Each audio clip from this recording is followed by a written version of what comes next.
So moved. Second. Motion second, any other discussion? No other discussion, all in favor say aye. Aye. Opposed, pass. All right, Dustin. Yes, sir. Judge, if we could go to item N1, this is discussion and or action on matters regarding COVID-19. These case numbers have decreased for the hospitals. All right, Judge, do you want to accept that for recording purposes? Yes, is there a motion to accept that report for recording purposes? So moved. Second. There's a motion and a second, any other discussion? No other discussion, all in favor say aye. Aye. Opposed, pass. All right, if we could go to item N10, presentation from Texas State Technical College regarding Central Texas Industrial Training Center. There's a mismatch between the number of jobs that are available and the number of people that are available to fill those positions. Move to accept for recording purposes. Second. Have a motion and a second, any other discussion? No other discussion, all in favor say aye. Aye. Opposed, pass. All right, if we could go to item N6, this is the Greater Waco Chamber of Commerce Monthly Economic Development Report for January 2022. Know that we have had one project announcement for this first quarter, and that was in McGregor with Messer. All right, if there's no questions, is there a motion to approve the chamber report for recording purposes? Motion to approve. Second. We have a motion, second, any other discussion? No other discussion, all in favor say aye. Aye. Opposed, pass. All right, we can go back up to item F, budget and budget amendments. F1's regarding the FY22 budget. Francis? FY22 budget amendments, starting with F1A. Is there a motion to approve F1D through F1I? So moved. Second. We have a motion, second, any other discussion? No other discussion, all in favor say aye. Aye. Opposed, pass. Under item G, bids, RFPs, RFQs, G1 is authorization of recommendations. G1A regarding bid 22-004, aggregate surface treatment for delivery and pickup. All right, what's your pleasure on items G1A? Motion to approve the purchasing director's recommendations on the bids. Second. We have a motion, second, any other discussion? No discussion, all in favor say aye. Aye. Opposed, pass. All right, All right, item G1B regarding bid 22-005, asphalt emulsions for delivery and pickup. not what's your pleasure, court? Move to approve the recommendation of the purchasing director. All right, is there a second? Second. All right, we have a motion, second, any other discussion? No other discussion, all in favor say aye. Aye. Opposed, pass. I'd like to go to item L1. We have Shane Turner and Fiona Bond here. This is regarding the U.S. Department of Treasury Coronavirus Local Fiscal Recovery Fund American Rescue Plan Act, discussion or action regarding the eligible expenses and our funding guidelines, reporting requirements and funding request. Okay. So I'm Fiona Bond, Executive Director of Creative Waco, and of course this is Shane Turner, owner and operator of the Hippodrome. All right, so we will recess until 1 o'clock tomorrow. So it's 11. All right, good morning. Let's call court to order. Today is Tuesday, March 1st, 2022. It's 9 a.m. Proof of posting, please. The agenda was posted on Friday, February 20th.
All right, good morning, everyone.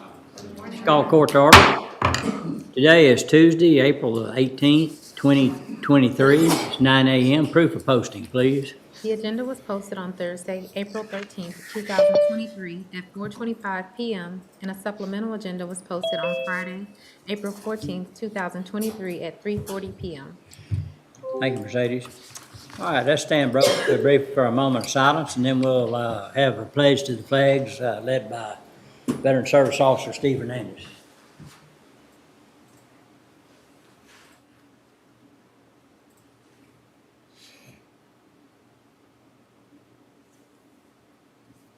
Please join me to pledge. I pledge allegiance to the flag of the United States of America and to the republic for which it stands, one nation, under God, indivisible, with liberty and justice for all. I, the Texas pledge, honor the Texas flag. I pledge allegiance to thee, Texas, one state, under God, one indivisible.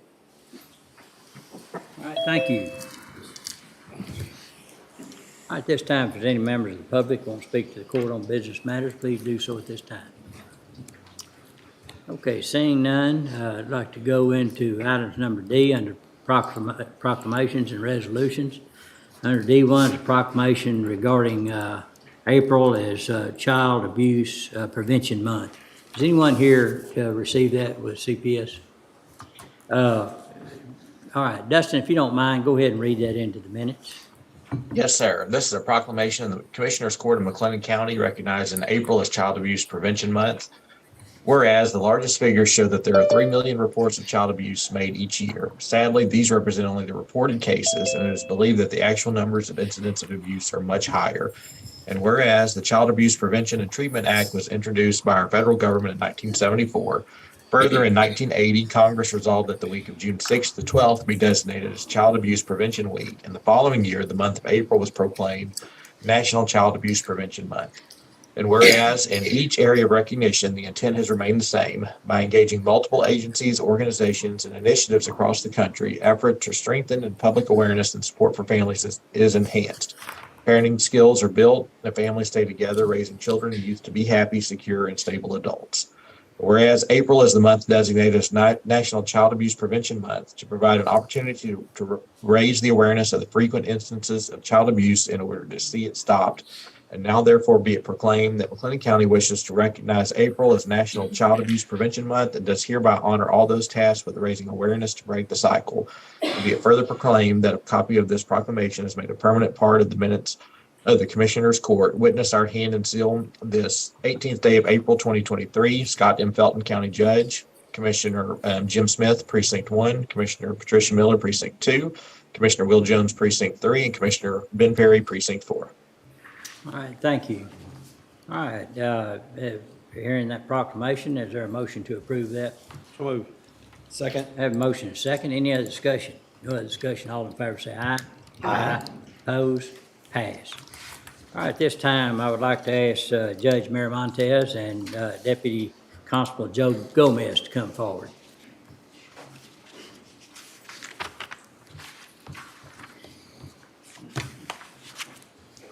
Y'all just stand right in front of this desk here. All right. Well, thank you for coming this morning, and it gives us great honor to do some recognition this morning. But Judge Mary Montez, why don't you kind of describe the events that happened last week or week and a half ago, I guess now. And then I've got a recognition to read. Sure. Thank you, Commissioners, for allowing us this time this morning. About a week and a half ago, we had a shooting next door to our office building, and Deputy Gomez not only secured the safety of all the female personnel, he helped an injured, unfortunately, victim there, processing first aid. He also helped secure 2 crime scenes until AMR and Waco PD was able to show up. And I just wanted the Commissioners Court and our office to be able to recognize his outstanding work and his ability to control that entire scene all by himself until he was able to get back up. All right, well, thank you. And Deputy, I'd like to read this certificate of recognition and appreciation, and then we'll come around and do the photo op. Okay. All right? Okay, this certificate is awarded to Deputy Joe Gomez for service and quick action during an active shooter event on April the 3rd, 2023. Deputy Gomez displayed valor and authority while protecting the Justice of the Peace Precinct 5 office. This will be given this day of 18th day of April 2023. Signed Scott M. Felton, McLennan County Judge, and Judge Montez with Justice Peace Judge Precinct 5. Let's give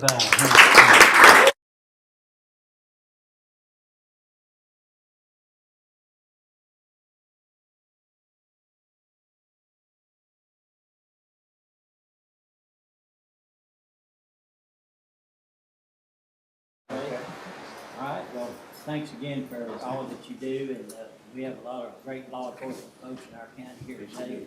You are definitely one of those. Thank you. We appreciate it very much. Why don't you come over and do it? Let me get over here.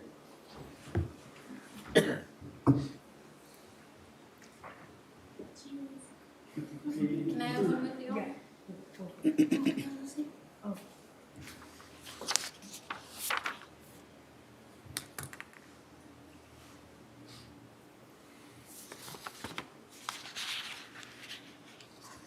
Deputy, would you like to say anything? I'm honored and thank you, and I was just doing my job.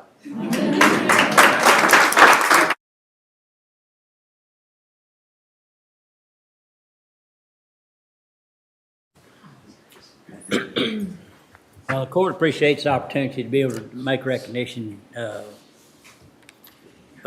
presentations like this, and we're very proud of our folks, both that work for the county and are elected officials as well. And, you know, we are very fortunate to have such a great, dedicated folks that keep our community safe.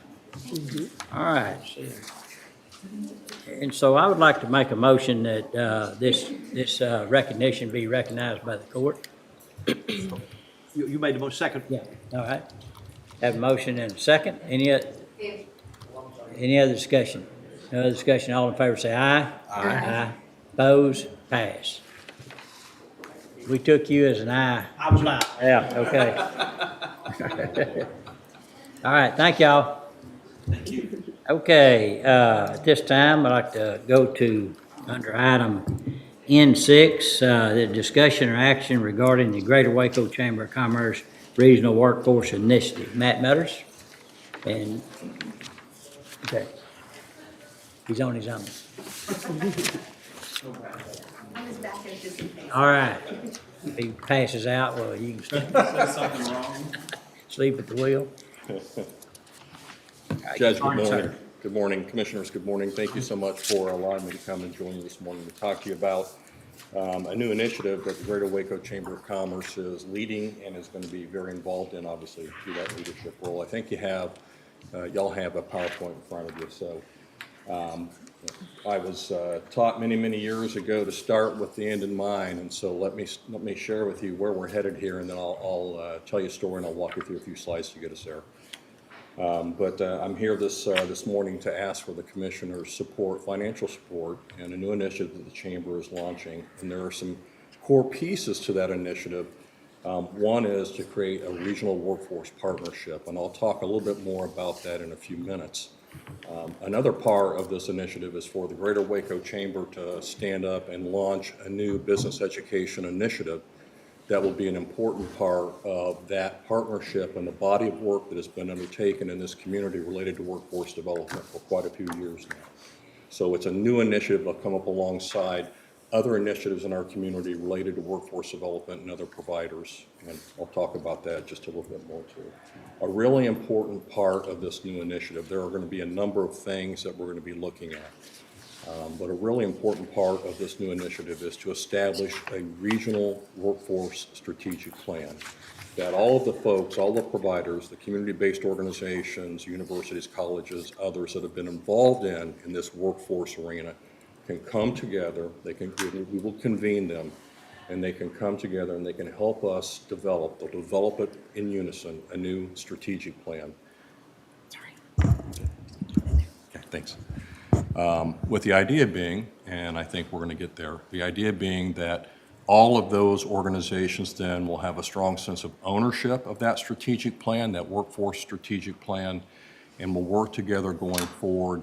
We'll have some baseline measurables, and they'll work together going forward to improve our workforce. And that's something that we've all talked about and this court's talked about for a long time. So start with the end in mind. Those are three big pieces. There's more to the initiative, but those are three immediate big pieces that we're going to work on. And I am here today to ask for your financial support, both in the immediate term as well as over the horizon a little bit, as we stand up this initiative when we get into the first full year starting in 23-24. So let me walk you through the slides. I want to set the table a little bit with you, and all of you, I am sure, have seen this information, are deeply aware of this information, but you have in front of you information on our unemployment rate. You have in front of you information on our labor force, and then there's a little box below that that talks about the Greater Waco Chamber's work in economic development, and in particular the business retention and expansion calls that we make annually. And we make about 100 calls on the business community. So again, I'm sort of laying the foundation for the balance of the conversation here. Unemployment rate, you see the labor force, and it's really impressive that our labor force has grown by about 5,800 people year over year. So we're seeing really positive growth in our labor force, which is obviously a very good thing, particularly given that third box in front of her, that little box at the bottom, where when we go out and we have our business retention expansion calls, we learn from the business community firsthand what their needs are and what their challenges are. And one of the constant themes, consistently we hear from them, if it's not at the top, it's in the top 2 or top 3, is the whole issue of workforce. The availability of workers, the skill sets of workers, all of those things, and the need to really activate everyone in the community and make sure we're doing everything we can to get everyone in the community who's in a position to join the workforce skilled up and in a position to come into the workforce. It really is an all hands on deck need in terms of our business community and in terms of workforce. The next slide shows you a couple of financial security indicators. And Prosper Waco has been very active in this space and has been a convener in this space.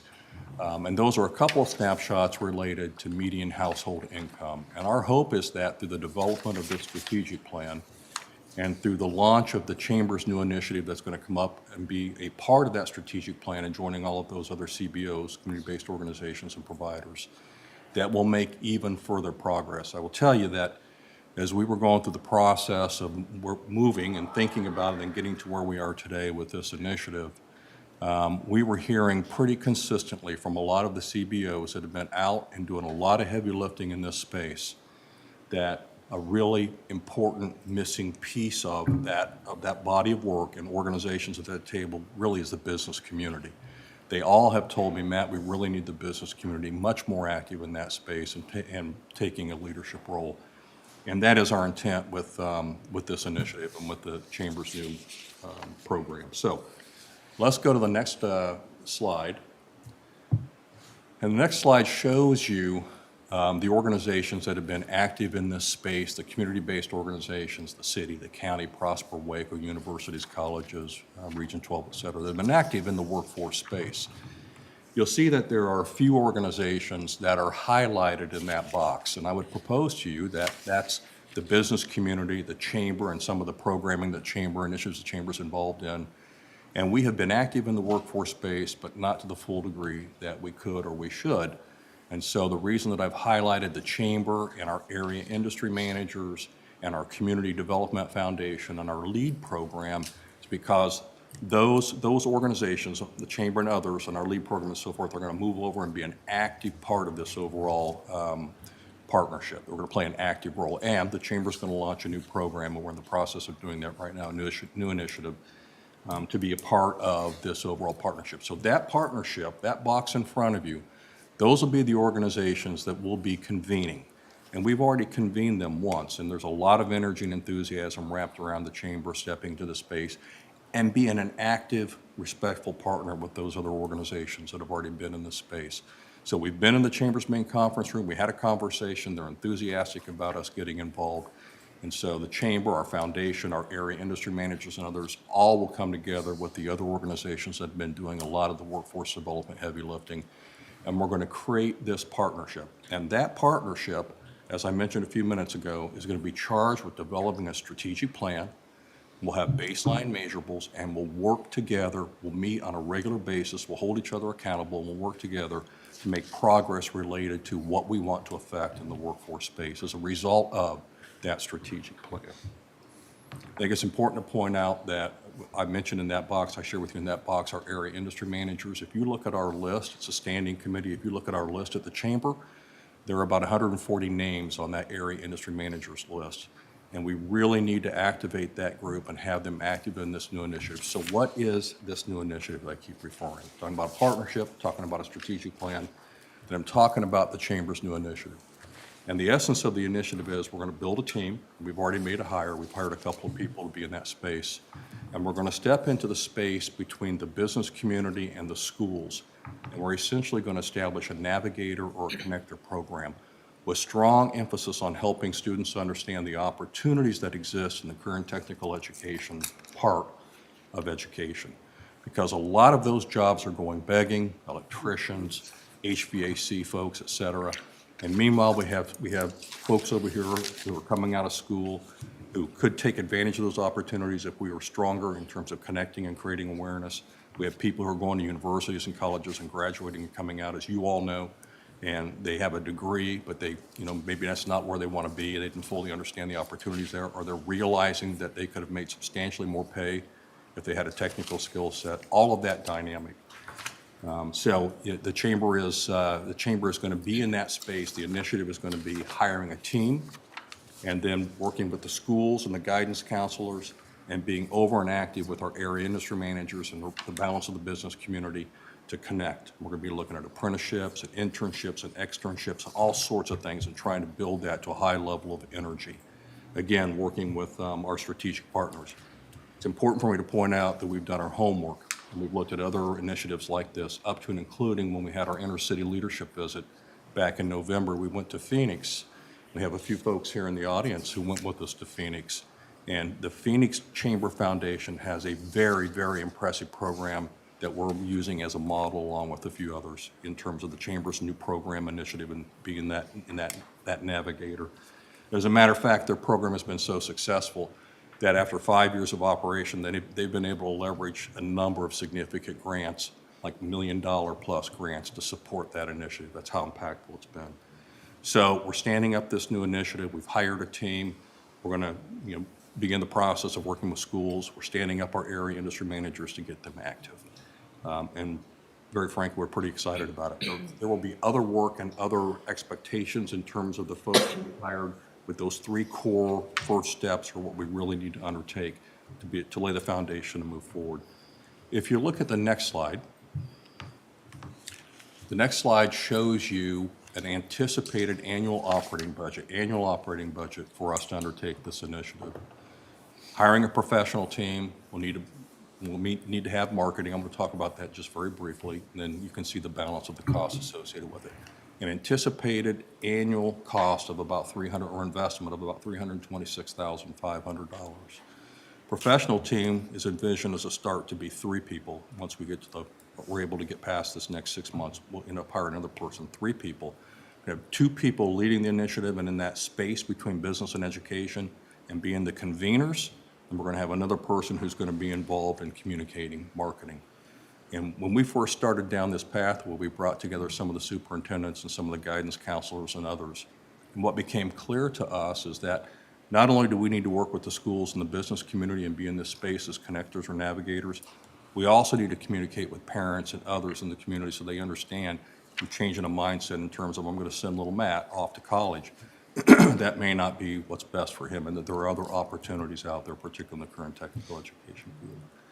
So that's an annualized anticipated operating budget of about $326,500.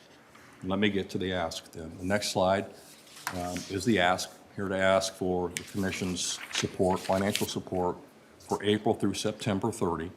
And I'm asking for $50,000 today. We have the support of the city. Certainly the chamber is active in the space to stand up this initiative. And so we really are going to need some financial support to make it happen. And then if you look beyond that, again, in the presentation, it says the initial focus, if you will, and that's the partnership and convening, building the strategic plan and developing the business education initiative. And then beyond today's request, the next slide shows you that I anticipate that I'll be back in front of the commissioners sometime toward that September timeframe or whenever you folks will welcome me back to have a conversation about how well we've done over the first 6 months. And to be able to report to you on the convening, on standing up the chamber's initiative, and report to you in terms of the strategic plan, the baseline measurables, and what we're doing strategically. And I'll come back and I'll ask you for $125,000, and that's going to be the ask that I'm putting in front of the city as well. So that, between the two units, would be about $250,000 of the budget I had in front of you. It is my hope that as we stand up this initiative and we get out in the community and we start making an impact, that then we can pivot to the business community and we can ask the business community for financial support to help us push this forward. Also, I think it's important to point out in that box a few minutes ago I shared with you, the Chamber Foundation, we have reworked our foundation, we have stood it up, we have a real heavy focus on workforce development. And the individuals that we've brought on our team, they're in their second week now, the individuals that we've brought on our team are very adept at writing grants. And so we anticipate that we're going to be seeking some external funding, just as I mentioned to you happened with the Phoenix Chamber, some external funding to support this initiative as well. So I'll stop there. I think it's also just important, and I will stop, to point out to you that a lot of this conversation was launched as we started having a conversation in the community regarding the Industrial Training Center.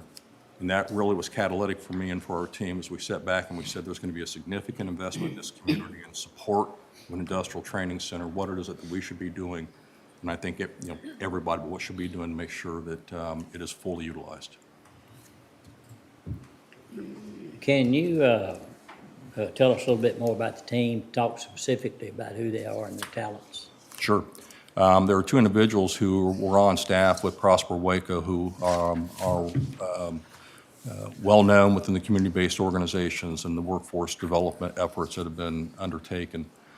Tiffany Gallegos Whitley is on our team, and Herman Pereira is on our team. Herman is the senior director of the initiative, and Tiffany is the director of the initiative. And those two folks, again, have been in that space and know all of the players. Herman, extensive background in terms of education and career technical education.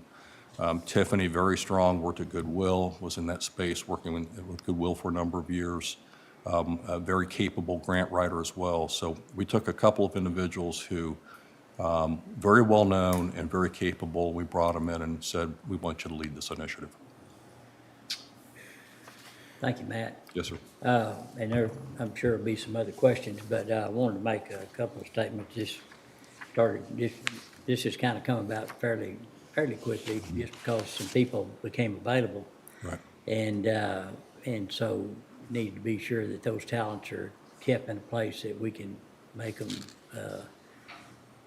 work as part of our overall plan. But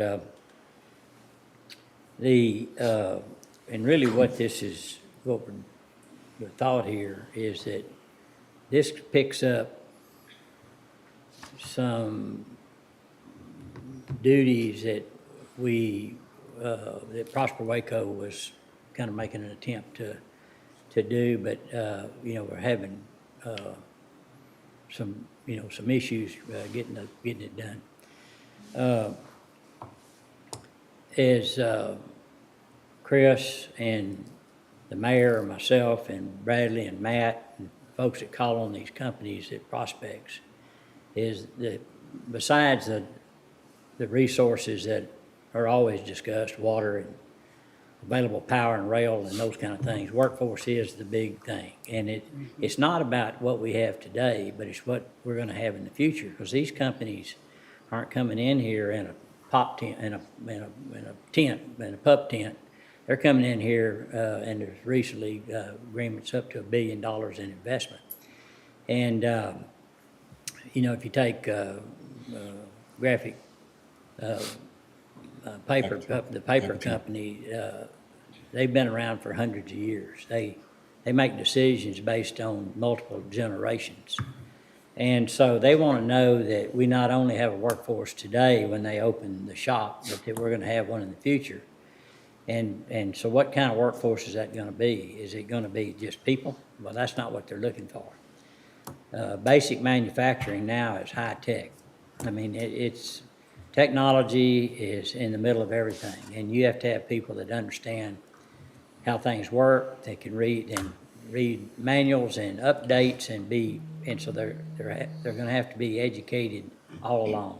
It's truly continuing education to work on any of these companies.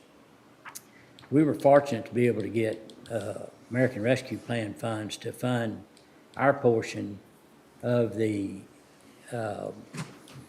training center, the industrial training center. And so we really weren't out any money, but we have invested money that we could have put in other places, but we thought that was the best place just because of what I just said about how important the workforce is. But putting all that money, whether it came from the federal government or out of our general fund, is a waste if we don't feed that monster that we need to be feeding in talent into that program. Not only young talent, but people that are already working to be upskilled and also to be trained as technology changes in these companies. We can see a significant opportunity to work a lot more in these schools. And if you don't start these children, and I know Shane and Wes know because they work with youth all the time, that if you don't start young, it's hard to get through. That head gets real thick as they get a little bit older. But in middle school is a good opportunity because they're starting that independence and thinking about things in the future. And they still have a good, reasonable relationship with their parents. And so making a career path at about that time, it may be minor, but in their mind, but it's major in ours. And so if we can get that thought process of building careers and staying here where their parents live, where they have family support, that we'll have to have housing and those kind of things, the better off we are. So where I think we have an opportunity is to really work on that youth, to bring them into this workforce.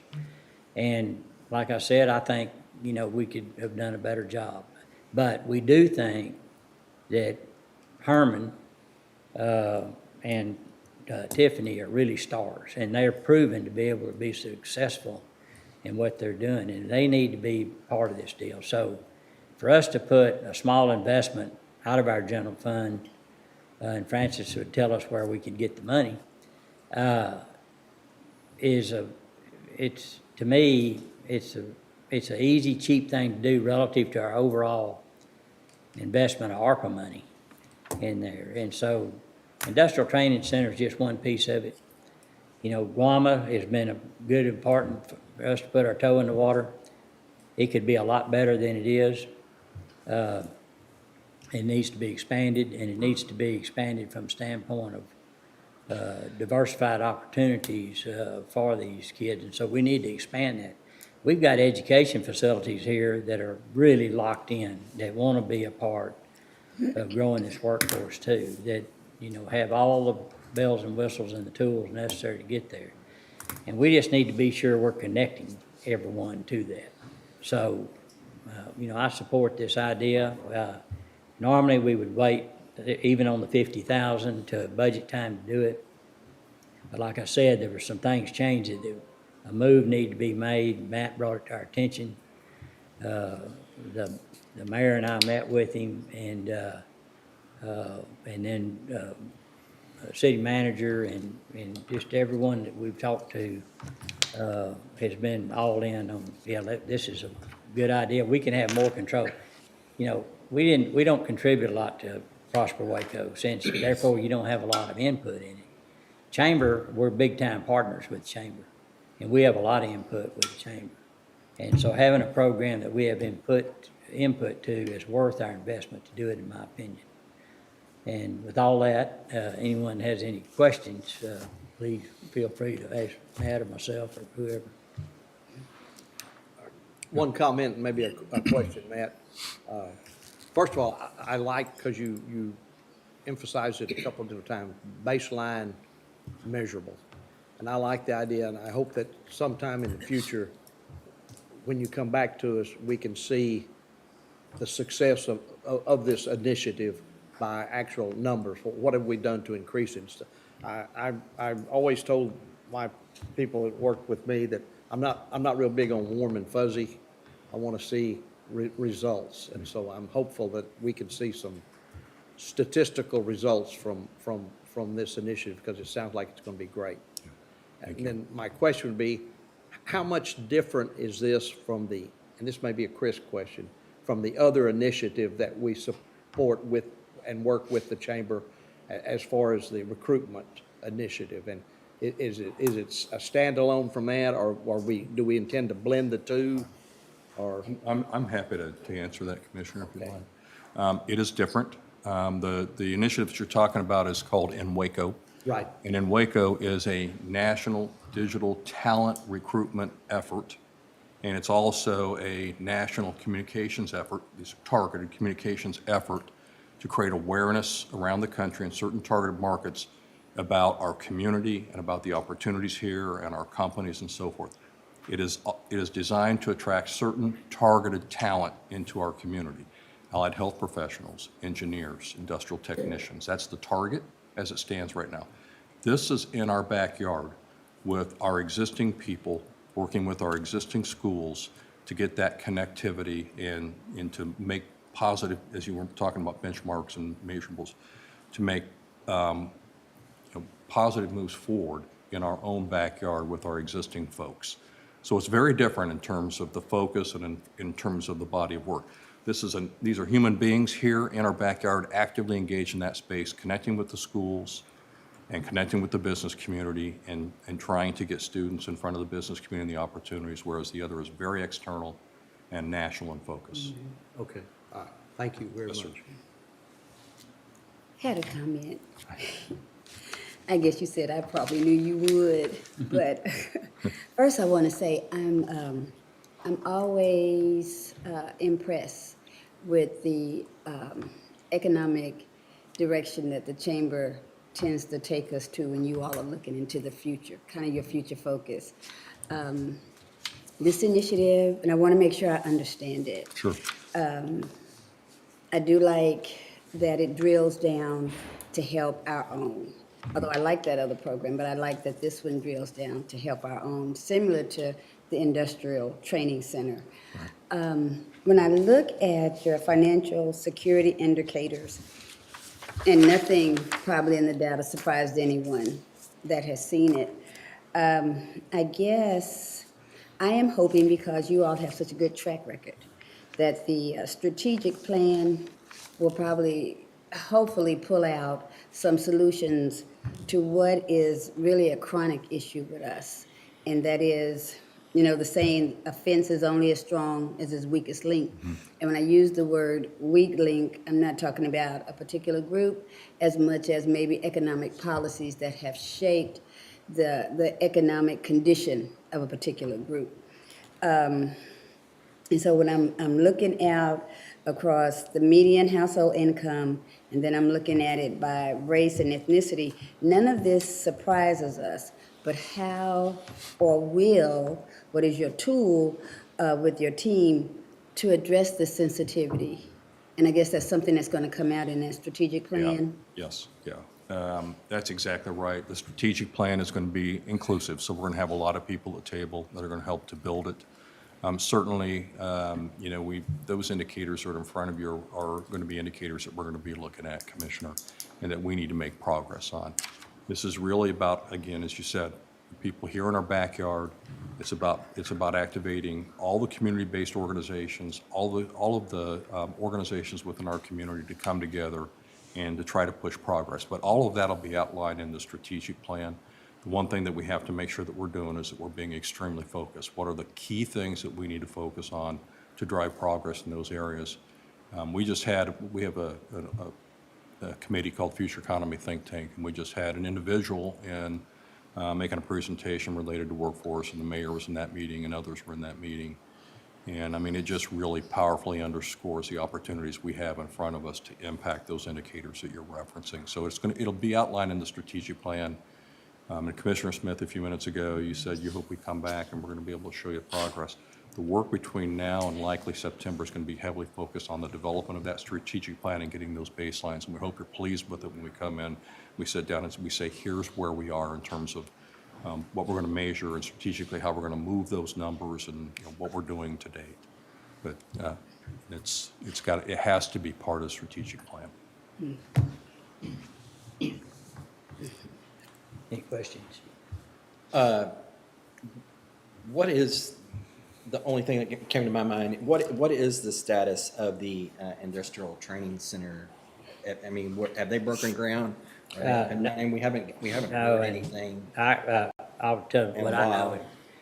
Well, it's gone through the design phase, and they are in the process of selecting the construction manager at risk. That'll be tomorrow. There's a group which includes several local folks, Ford Taylor and others, that are doing this evaluation. The state is a little bit different from like the county and the city in that they've got state requirements. Mm-hmm. But it's my understanding So it's that, going to be a while before it's up and functioning. I think, Chris, I don't know if you can address, I know that they moved the time frame quicker to break ground, but let's see, one other thing I want to point out is that, just back on the construction manager at risk. I think there was 5 contractors or maybe 4, and all but one were from Waco.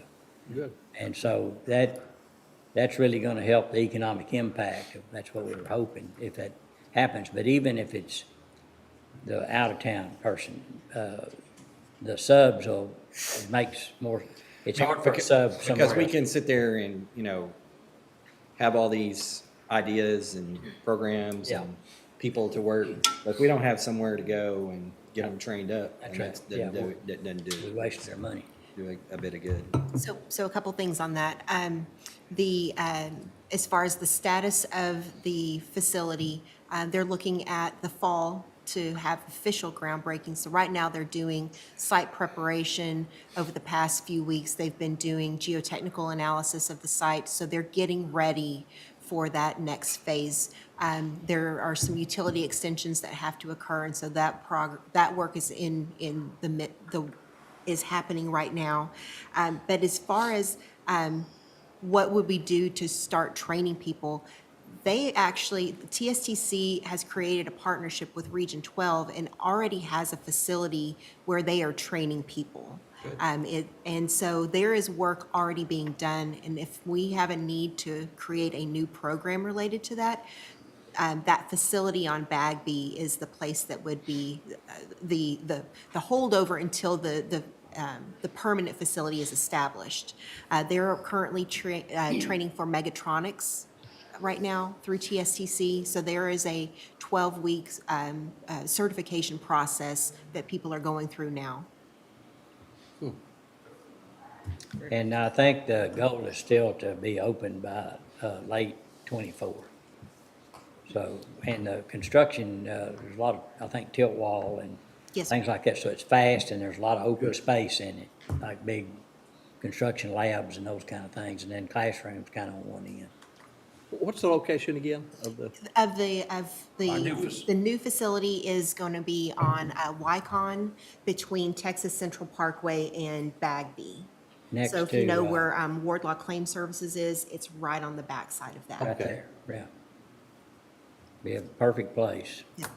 But you say right now, they're currently doing a, TSTC has a program. TSTC, Where's in that partnership with Region 12, has they have leased a facility from Region 12 off of Bagby. It's a little brown building, a couple thousand square feet. But they've put labs into that space and are currently taking people. I think there are cohorts of 12 currently going through the program right now. Do you have to be enrolled at TSTC to? No, so TSTC is the trainer. I think they have a number of different groups that they're training right now. So there's the Heroes Make America program, that TSTC is the primary training provider, where they're taking soldiers that are separating out from the military and training them into manufacturing positions. So they're taking individuals currently in the military and training them. And then they have also been in conversations with existing employers about training incumbent workers to go through those programs. Very good. Besides Phoenix, is there any other maybe any communities in the state that are doing something similar to this? That are doing things at specifically Navigator. targeting young people, or something similar to the Industrial Training Center. Both? I mean, So as far as something similar to the Industrial Training Center, Seguin and New Braunfels created a training center specifically to support Caterpillar and engine rebuilds, but they are expanding that now into other pieces of curriculum. But they did that probably 10 years ago, where they jointly funded a facility that lies between their two jurisdictions, and to train people into and upskill people into those careers. And then as far as people going into schools, and just to clarify to what Matt was saying, or add on to what Matt was saying earlier, Commissioner Smith, and Commissioner Miller, the difference in this is that it's really targeting young people before they go into high school. The idea with this, because in the state of Texas now, young people in 7th and 8th grade, at the end of your 8th grade year, you have to choose a career path. Going into high school, whether you're going to go into STEM, you're going to go into fine arts, you're going to go into sciences. And if those children have not had exposure into career opportunities and what those things mean, they're just picking something blindly. And who knows if that's the right choice for them. But if we can help expose them earlier to career opportunities and have business people who look like them, telling them what is needed in the future, what their career opportunities can be, what kind of education they need, and what a pathway to success looks like, that puts them in a much better position to make that choice than if they didn't have that. And to get some of these technical career opportunities on their radar screen, because oftentimes they're not. So they need to understand that, not just thinking in terms of going to college, but there are a lot of other opportunities out there. Again, you can be an HVAC technician, and you can do a lot of different things that are going to be high demand and high wage. So we were talking a few minutes ago about moving those indicators up. We can get more folks, more young people thinking about those technical career opportunities and moving into that space, then that will also play an important role in moving those lines up. TSTC, excuse me, I'm sorry. No, I'm fine. Please. It's putting together a working group of folks to get to work today on communicating with industry and all, and this is led by Rick Tullis and Hal Whitaker. Whitaker, excuse me, Hal Whitaker, best friend. And those are two guys that are very well-known and impressive business leaders in our community that are volunteering their time to make sure this thing gets off the ground and is successful. But both of them have a great knowledge about where workforce training really starts at their home and in their schools, and earlier the better. And so we were really excited about that. That we thought they were trying to make a decision between the two. They just hooked in and got both of them, and we really support that. Any other questions anyone would have? Do you have anything else? Okay, well, so the action item would be in this request. So, Francis, if you would, what fund, if we, the court approved this, would this come out of? So in the general fund, we do have a department that is economic development. All of our economic development related expenses are housed there, as well as that transfer to our WIMDEC fund. But there is a line item we always budget for the industrial business grants. And so just looking at where we are in the year, I think we'll have excess funds there budgeted. It's hard to know which of those grants are going to come active during the year. So because it's in that same department, I think it would be wise to move just within that economic development department if you are agreeable to the current funding for the project. And we could move it into an appropriate line to fund that 50,000 in this Okay. year. And then, of course, talk about the future funding this summer Yeah, right. budget time. Okay, any other questions? If not, what's the pleasure of the court? Move to approve the request. Second? I have a motion and a second. Any other discussion? No other discussion. All in favor say aye. Aye. Oppose? Pass. Thank y'all very much. Thank you very much for the All right. information. Okay, so Wes and Shane, y'all can arm wrestle on who goes next. Yeah, whoever's got the tightest time. That's all right. We're just going to have coffee. Okay, well, come on. Okay. All right, so Wes will be coming up, so let's go to items P1A, discussion or action regarding order of magnitude budget for additional grading and gravel work. What was that number, please, Judge? P1A. D1, okay, gotcha. Good morning. Howdy. How are y'all? Great. Good to see you. You want me to start? Yes, sir. Planning the project? Yeah.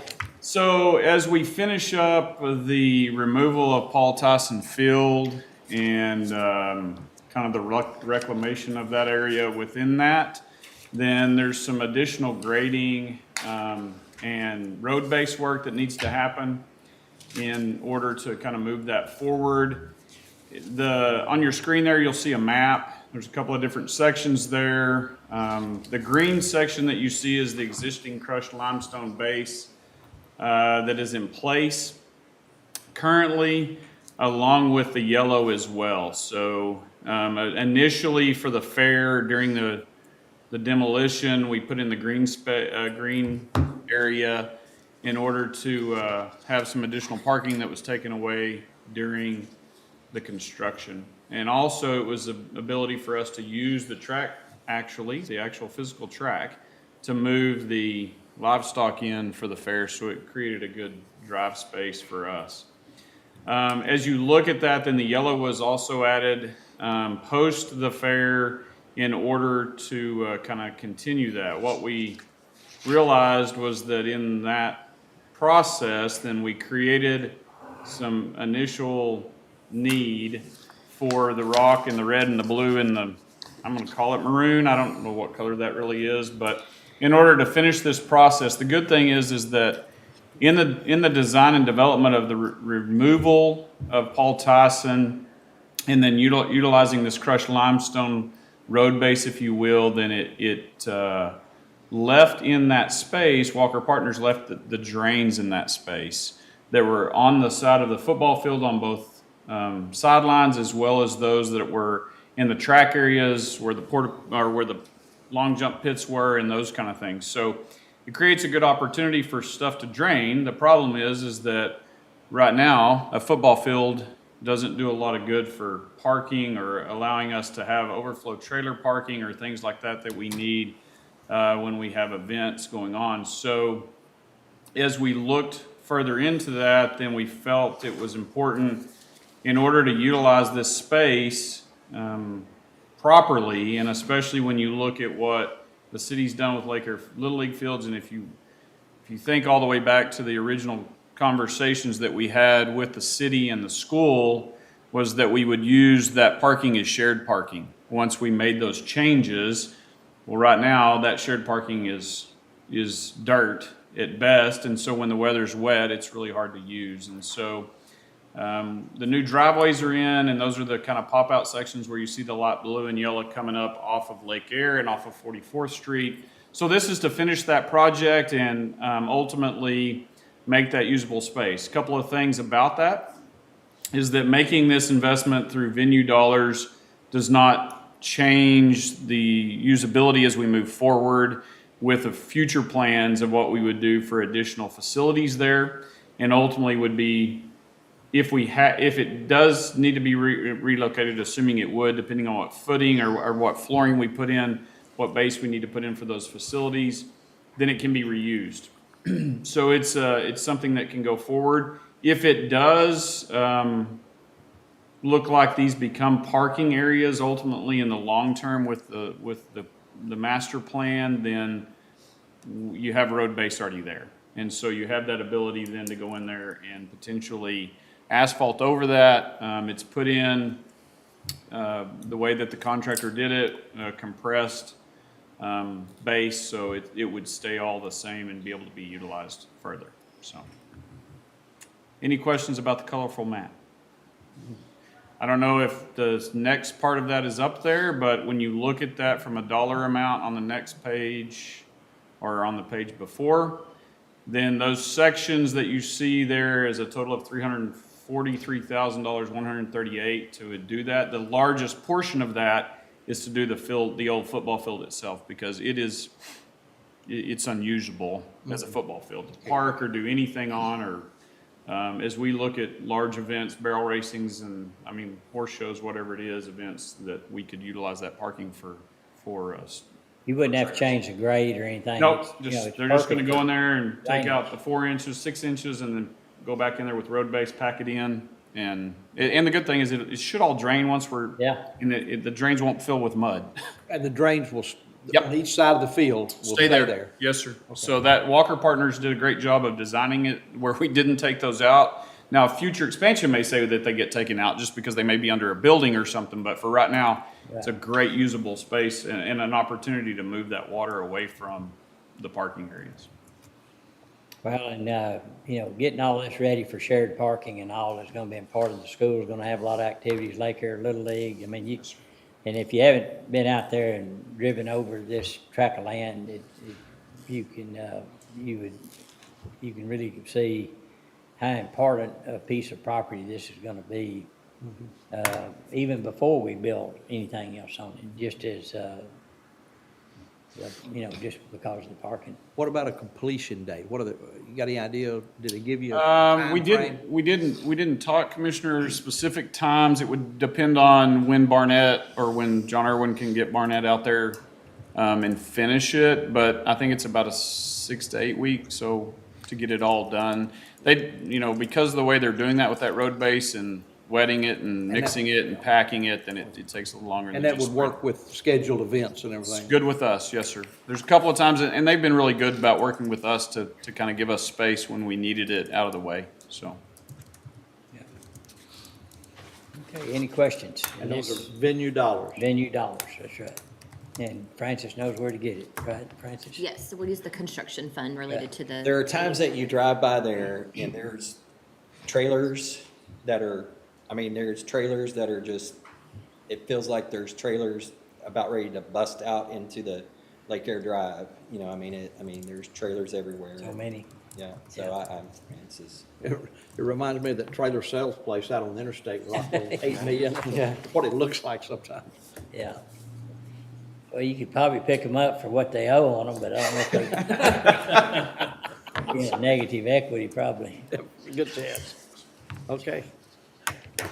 Okay, any other questions? Move to approve. Second. Judge? I have a motion and a second. Any other discussion? No other discussion. All in favor say aye. Aye. Opposed, pass. Thank you, Commissioners. Thank you. Thank you, sir. All right, Shane, you're up. Appreciate what you're doing. Judge, could we do the consent agenda Oh, really yeah, quickly? I'm sorry. Thank you. Thank you, Dustin. Going back to the consent agenda, items, recommended pulls are items E3A, department head evaluations, which we will do after this regular meeting's over with. Is there any other recommended pulls? Could we pull, 6C1? For what? E6C1. E6. E6B1, C. C1. Is C1. in cat. Okay, it's cat, C-A-T. Pull that one. Okay. Okay, with the exception of those pulled previously mentioned, is there a motion to approve the consent agenda? So moved. Second. We have a motion second, any other discussion? No other discussion, all in favor say aye. Aye. Opposed, passed. We'll come back to those pulls later. All right, I'd like to go to item N4, Texas A&M AgriLife Extension Service presentation regarding importance of ag economics in McLennan County. Good morning, everyone. Morning. Good to see y'all. Really wanted to visit with y'all today about the just overall economic impact of ag in McLennan County. Everybody drives up and down I-35 and they don't get away from I-35 sometimes and I don't understand the actual impact of production agriculture. As we go through these slides and go to the next slide, I wanted to explain that in every county in the state of Texas, county agents, ag agents, are tasked with meeting with ag groups, industry, private industry, their ag committees, ag producers, and coming up with the ag production based on each ag commodity, and then you set an average price for those ag commodities during the year. You go to the next slide and you'll see we call it the Ag Increment Report. That report is really useful for the USDA, different groups, if we have a drought, a freeze like we had in 2021, when they set some of those government programs on relief efforts. We'd really look at the changes from year to year, whether it's up or down, per ag commodity, and then the price. As you go to the next slide, I challenged some of our economic people in Texas A&M AgriLife Extension to help me come up with a publication that I could use with the general public to explain that.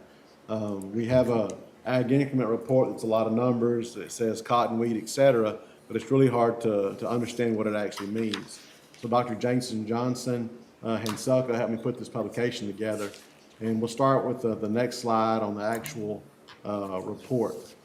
So looking at 4 years, 2017 through 2020, the ag receipts from McLennan County, that 4-year average, we're looking at from a yearly average for those 4 years. The next slide is going to talk about row crop production, just field crops, and it's 61.7 million. We stay relatively in that time, in that economic figure every year off of field crops in McLennan County. As you go to the next slide, it's going to talk about livestock, cow, calf, and stocker. Stocker cattle, of course, or you buy those calves, 300, 400 pounds, turn them out on grass or wheat, September, October, then you sell them around April and May. Most of the time in McLennan County, they're going to graze oats, but 47.3 million off of livestock. On the next slide, it talks about hunting and other ag industry things. Every year, about 7.7 million. That number doesn't vary as much as the livestock and the row crop numbers do from a year-to-year basis. The next slide is going to show you that our average is about 122.5 million on a year-to-year basis. That's going to vary sometimes due to drought and environmental impacts. The next slide shows field crops. In McLennan County, we'll plant around 60,000 acres of corn every year. Corn is the leading field crop ag commodity. Well, what I really want you to pay attention to on these next 3 slides is the cash receipts column and the jobs column. When we talk about ag income and money off of ag commodities, we typically don't talk about the jobs.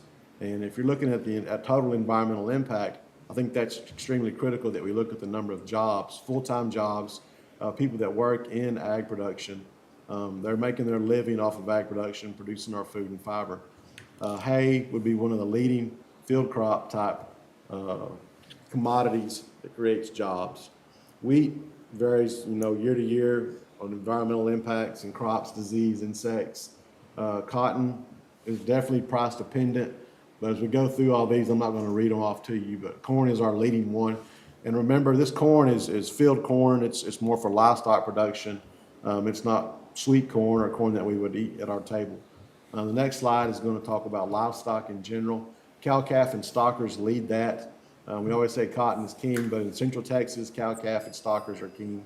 Leading ag commodity in McLennan County is our cattle.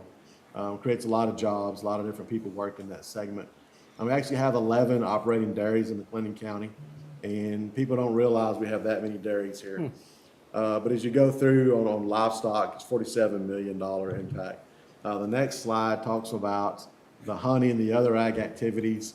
and then that total of 122.5 million, and nearly 5,000 jobs of full-time jobs, people working just in agriculture. As you go to the next slide, it really just talks about how money is spent in the local economy, and that money multiplies as it's spent on food, resources. We're very fortunate in McLennan County that we have a lot of ag industry in McLennan County, whether that's seed salesmen, chemical supplies, services, and they serve the surrounding counties as well. But as we spend that money, as they spend money to their employees on food, resources, inputs, of course, that multiplies through our economy and has a bigger impact. As we order things through, and I'm guilty, through Amazon or spend it and order things from other states, of course, that we consider that leakage, and that really weakens the impact locally. To quote Judge Felton, he always says spend locally, and in agriculture, of course, we always say do the same. The next slide is going to really talk about a little bit about the agribusiness side and its total overall impact. 122.5 million and then 186.9 million. It does support over 4,800 jobs in McLennan County. Next slide is the one I should have said goes into agribusiness. But it's Texas County Business Patterns. They look at agribusiness as a whole, and remember, agribusiness is going to be wholesale, retail, trade, manufacturing. It's not just the actual production side. That's where we had the biggest impact, is that 497 million that's in the payroll. Our next slide is going to talk about a little bit about that, on what those jobs actually are. Manufacturing leads that. That's probably no surprise to anyone. Ag services at 3,798 jobs, going down that list for 15,000 people that are working in agribusiness alone. That's not counting that number that we saw on ag production employment. 490, that's listed in thousands, so that's $497 million that is spent in agribusiness in McLennan County. Our next slide opens it up to a bigger area. I asked them to also look at the impact of McLennan County and surrounding counties, because we are a hub of resources to our surrounding counties. 270 million was the crop number, the receipts from ag production. As we look at livestock sales, that jumps up to 363 million. And the total cash receipts from ag production, McLennan County and surrounding counties, 7-county area, is 685 million. The next slide is going to talk a little bit about that multiplier fact. When we look at that sum of direct sales, indirect impact, employees, we're looking at an economic impact of 1.1 billion. Anyone that says ag is not economically important is not looking at real world numbers. As we go to the next 3 slides, it's going to break those down by ag commodities. And just corn is a huge one, followed by hay, cotton, and wheat. It's really no surprise. You have a few niche crops that come in there as far as pecans, soybeans, sunflowers, canola, and just depending on the year, those producers like to use a different crop rotation, and some of those find their way in. Big hit item on this, though, is that 270 million off of field crops, and it brings in over 13,000 jobs. Our next slide is going to talk about livestock. Cow-calf and stocker still leads even over that big area. Poultry is bigger, a lot of houses in Falls and Limestone counties. Goat and sheep numbers increase as we pull in at Hamilton and western area side of the region. Hogs is not feral hog. I just want to point that out. You ought to put those in there, there's lots of them. It'd be the leading commodity. But total livestock, 363 million and over 9,000 jobs. As we round that out on the next slide with the summary, it shows the honey numbers, other ag things that come up. With that 685 million and over 23,000 jobs of people that are actually involved every day making their living off of agriculture. As we round out and go through the rest of our slides, it just really talks about the overall impact of agriculture, kind of how some of that money bleeds through our society. And we don't really see a lot of media coverage on these economic numbers until we're faced with things like the drought, the freeze, and then the media really starts pushing some of these numbers and stuff out to the public.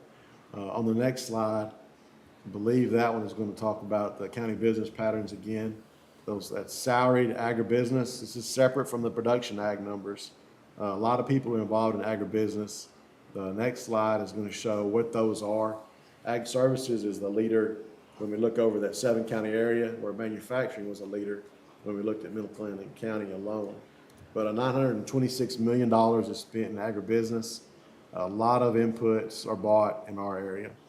And that, just a summary, next slide is just a pretty picture of things going on in McLennan County.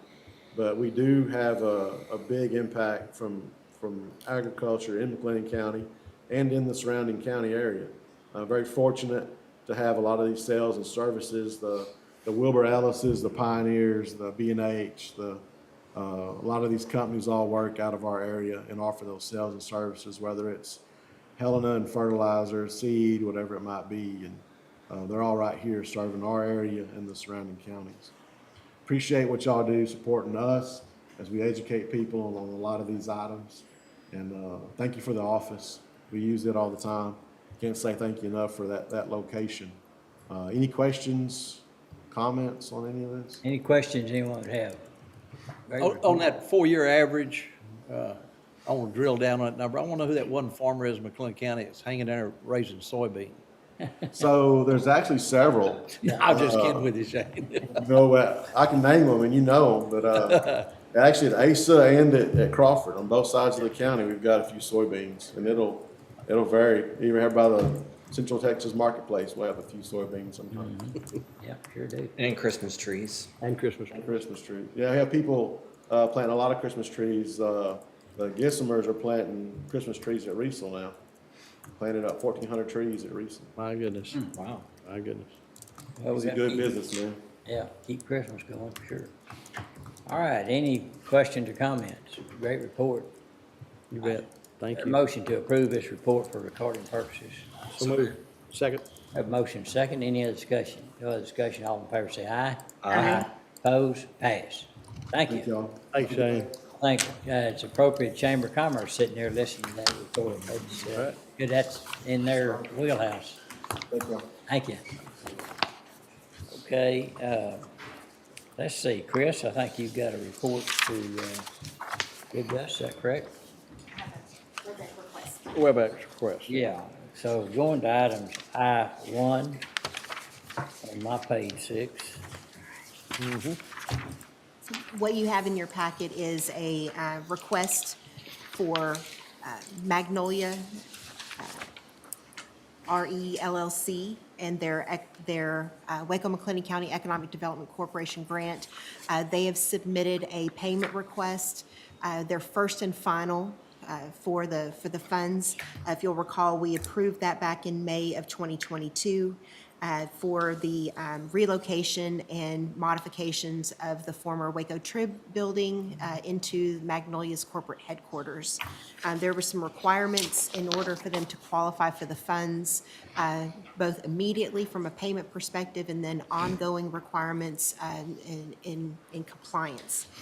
So we have, as staff, have reviewed all of the information that they were provided to us regarding the spending and regarding current employment, and they have met those requirements. The program project agreement required them to spend at least $13,600,000 in improvements, qualified improvements on the site. They have well succeeded in that task and exceeded their minimum investment number by over $1 million. So they spent well over $13 million, but when we looked at the invoices of what qualified towards the EDC grant, they were over $1 million in excess. The program project agreement also requires them to maintain at least 530 individuals. At the time that they submitted their grant request, they provided us with an employee roster, and they had over 600 employees. So they have met that metric as well. They have received their certificate of occupancy as required by the agreement. And so our recommendation is to move forward with the county's portion of the grant, which is $625,000. Okay, any questions? Building looks nice. Beautiful building. Yeah. All right. Not any questions? What's the pleasure of the court? Move to approve. I'll second. Any other discussion? No other discussion. All in favor say aye. Aye. Opposed? Pass. Thank you. Thank y'all, appreciate it. Thank you. Randy? Let's go to item N7.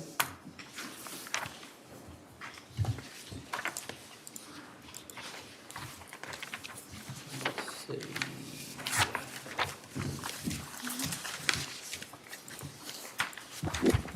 Good morning.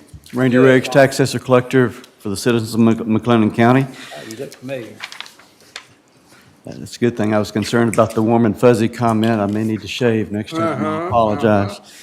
So N7 is in regard to refund requests for erroneous and overpayments in excess of $2,500 required by the Texas Property Tax Code.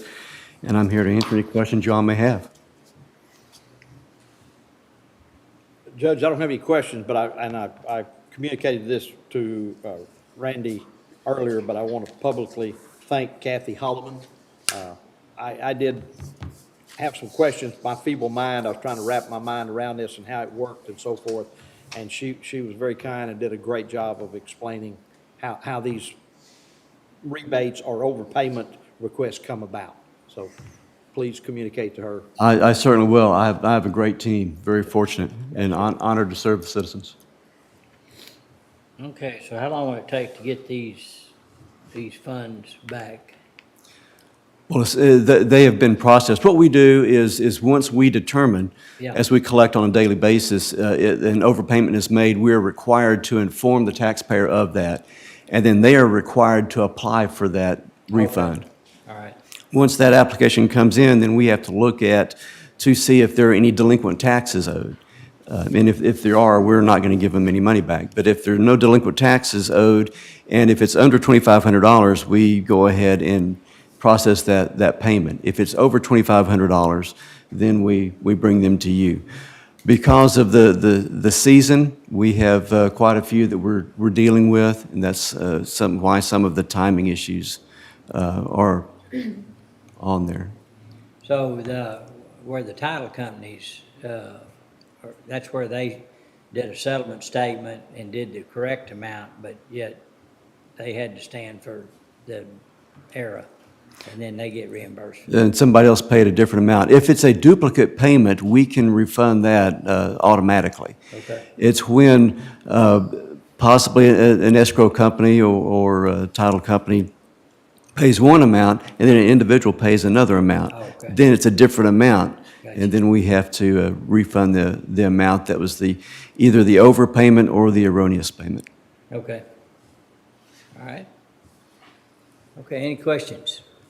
All right, no question, what's the pleasure of the court? Judge, I'd move to approve the refund request for overpayment of real estate taxes as presented. Second. Have motion second, any other discussion? No other discussion, all in favor say aye. Aye. Opposed? Passed. Thank you. Thanks for what y'all do. Thank you. Thank you, sir. Appreciate it. All right, Dustin, would you want to go to, under N7, Georgina? No, Yes, sir. So it would be under L2. L2. L2, yeah. L2. Yes, sir. So I see Georgina is online. Georgina, we are ready to go to item L2 and L2A if you're available. And I'm unmuting. Can you hear me? yes, ma'am. Good morning. This is Georgina Ibarra. And I wanted to talk to you about Department of Transportation opportunity for charging and fueling infrastructure. The whole purpose of this program is to make charging stations available to the public. It could be in a neighborhood, it could be in a park, it could be at your facilities, not necessarily for your fleet. Now, you can use it for that, but the main purpose of this is to make electric vehicle charging accessible. The bipartisan infrastructure law set aside $2.5 billion for this in anticipation of the growth in technology, environmental issues, carbons reduction. This is the first round of funding. The amount that's available is $700 million. Now, the city, I mean, the county may be in a position or may need these or not. I'm just presenting this funding opportunity to you to see if this is something that might meet your needs. Any questions? Have you consulted with our local MPO on staff at all on this? Yes, with your engineer, and he mentioned that at this time, you don't have a fleet. There may be a spot, a location or two, but that he didn't feel that the county was ready for this, but I wanted to make you aware of it, of this funding opportunity. So if we chose to apply for this grant, first of all, is it a matching grant or is it? Yes, it's 10%. So we would need to put up 10% of the grant money received. Correct. And do we have to already have locations designated in the grant request? No, that's part of this grant money's available. That's the reason I reached out to the county about 2 weeks ago to determine if there was an interest and to determine where there were strategic locations that the county might be interested in establishing a charging station. I guess my last question then would be, once these stations are, well, actually I have two questions, but once these stations are established, are they for pay stations? Or No, they're free? these are available to the public. For free? Correct. Then No, not- who's paying for the electricity? She's not answering it right. It's, Are these- the station's free, but the people have to pay for the power. that Okay, they- yeah, that's what I meant. I'm sorry. Yeah, You still okay. have to pay for the charge. Yeah. Right. Okay. And then what So this- Commissioner Jones brought up is MPO is also applying for grants, and we don't know where those are gonna go, so they could, I don't know why we would want to do this. Is that what To you're saying? duplicate your- yeah. I'm a little, I need this question answered. Is this for county electric vehicles or for the public in general? It's for the public in general. It's to facilitate,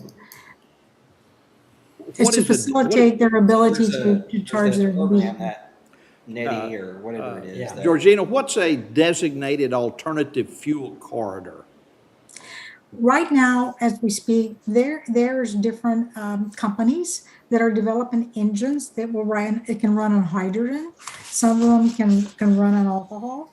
And it's just for different types of fuels that are available. And you can also build some of these to make them available to the public. It can be propane. It could be a natural gas vehicle. Okay. And yeah. Oh, okay. I misunderstood. I thought maybe Carter meant that only alternative fuel vehicles could use this particular roadway, like a high occupancy vehicle or something, but it's just a, okay. So the feds have designated certain roads, alternative fuel corridors. And the goal is to have just mainly charging stations every so often so that they can, so that the electric cars can refuel. And that's the program that the MPO is applying for.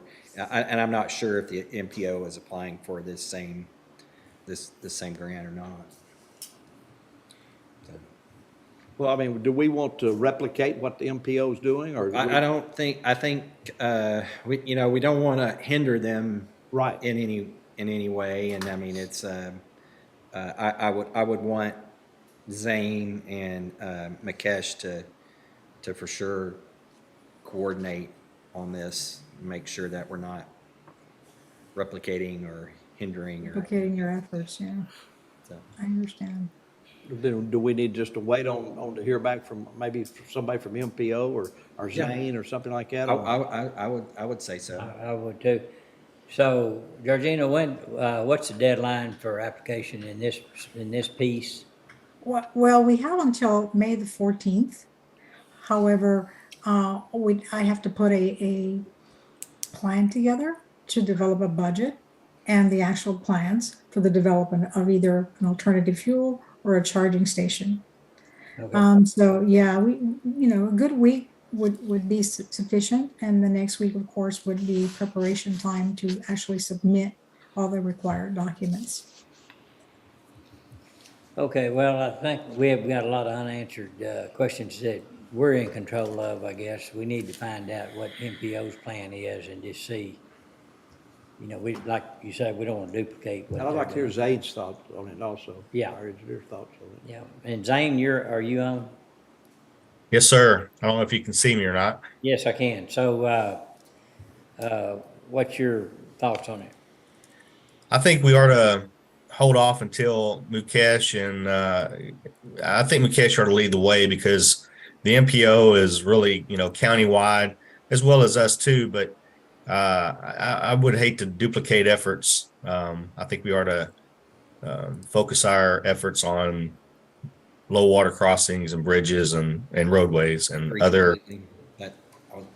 Okay. I'm glad you said that publicly, Zane. Yeah. Okay. All right. Yes, and I anticipate requesting to be placed on the agenda once again, because the funding will be coming up, I would say by June, by the U.S. Department of Transportation for the Road and Bridge Investment Plan, which I've been following very closely, and desire for the county to consider applying for funding for the various bridges and needs that you have. Great. Okay. All right, so we'll just hold. No action or defer? No action. No action? No action Okay. needed. All right. Thank you. Appreciate the opportunity. Okay. Thank you, Georgia. Anything else, Georgina? No, other than the bridge and investment funding that's coming up, I would like to discuss that further with you when the opportunity arises. You bet. Okay. All right. Absolutely. Thank you. Thank you. All right, Dustin, what would be next? All right, Judge, I think we could head back up to the consent agenda and address that pool for Francis. I believe it was E6A1. So I was going, we have our fiscal year 2022 financial reports, and I was gonna do a report on it. So I don't know if you want to hold that till the end, or I can do it. Yeah, I tell you, let's So we're not rushing. let's hold that and then deal with these other, rest of this. We'll take a break. If you could go about another 5 minutes or 10 minutes with other agenda items, and then we'll take a break, and then when we come back, we might take that on. Sounds good. Right, so moving on to item F, budget. F1's regarding the FY23 budget. Francis? So for fiscal year 23, current year budget amendments, starting with F1A1. This is a budget amendment in our permanent improvement fund. The budget amendment is being requested to fund a new entrance door being installed at the IT building. This is going to go along with item G1. That the actual work will be presented to you for approval as well. Okay. F1A2, this is also in the permanent improvement fund. This is related to another item as well, G2, and so that item will be presented to you for approval, but as long as that's approved, this budget amendment takes care of the line item, increasing roof repairs at the juvenile center. Okay. And just, of course, moving from the contingencies within the permanent improvement fund. F1B1, so the next three are all related to the 2021 bond proceeds, the permanent improvement fund that holds those proceeds. So F1B1 is regarding ADA modifications, and so this is being increased to accommodate a CP&Y invoice that was approved on the last agenda. And then F1B2 is the project, the asbestos abatement project being completed at 415 Columbus. Again, this was approved on the last agenda. And then F1B3, this is for the communications tower, specifically the Woodway Tower. So there are 2 quotes attached, one for Hensel Electric and then one from Canyon Telecom, and these are additional amounts needed for that project. Okay. F1C, this is in the general fund for 474th District Court, and they are just requesting to move within that department into other services and charges.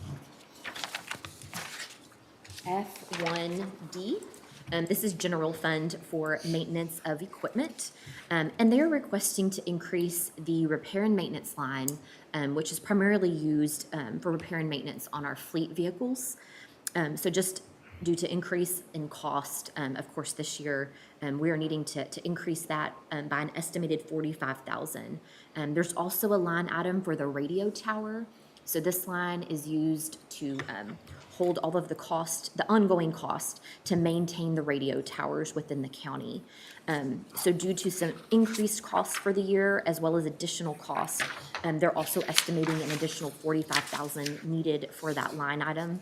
And at this time, we're asking for that $90,000 in total to come from general fund contingencies. And I see there's a representative from the sheriff's office, if you have any questions. Captain Nixon's on.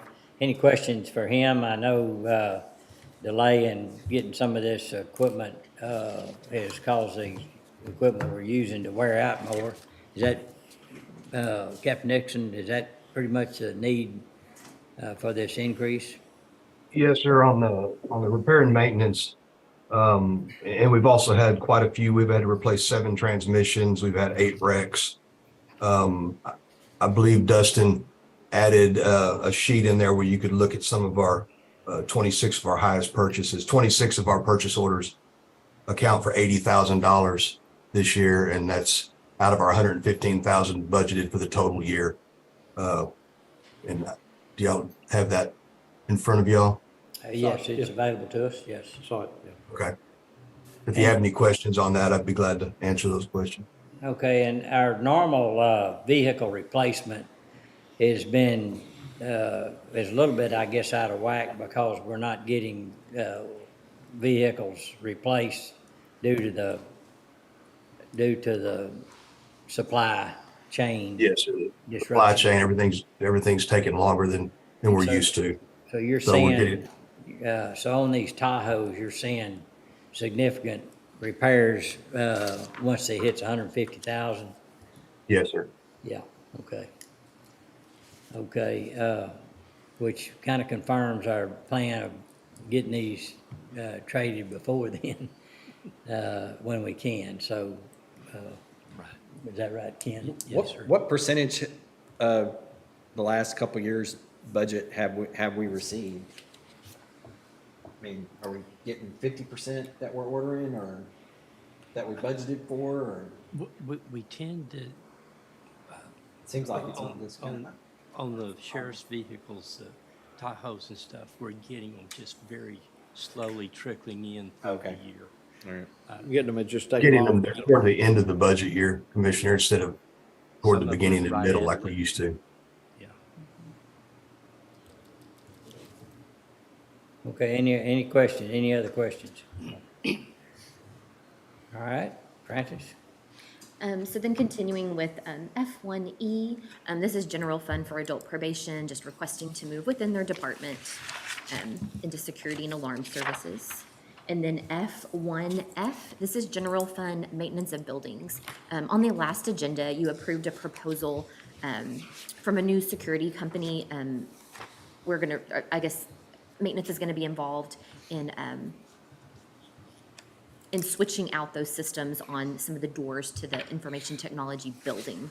And so this accommodates that cost that is needed to outfit, to change the doors and the cabling. Because of the change in companies, there was a savings in the licensing involved in the prior company. I'm sorry, I'm not doing a very good job of explaining this. But so IT does have a surplus in their software licensing line. And so we're gonna move from that line into the line item to actually do the changes to the door frames. So So F1G, that's General Fund, Road and Bridge Precinct 4, requesting an increase just within that department to increase other services and charges for work to be done by Waller Construction. They also need to increase equipment rentals, just for some additional time needed for a reclaimer rental. I think that's Okay. All right, any questions about any of those? Looking for a motion to approve F1A, or F1 all the way down to, F1A all the way down to F1G, and take note that item F1A and F1A1 and F1A2 goes with items G1 and G2. So if you want to entertain a motion to approve all that, please do so. Judge, motion to approve F1A through F1G, and also item G1 and item G2. All right, is there a second? I'll second. Any other discussion? No other discussion, all in favor say aye. Aye. Opposed? Pass. Thank you. Thank you, Captain. All right. Let's take around a 5-minute break if we could.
Oh,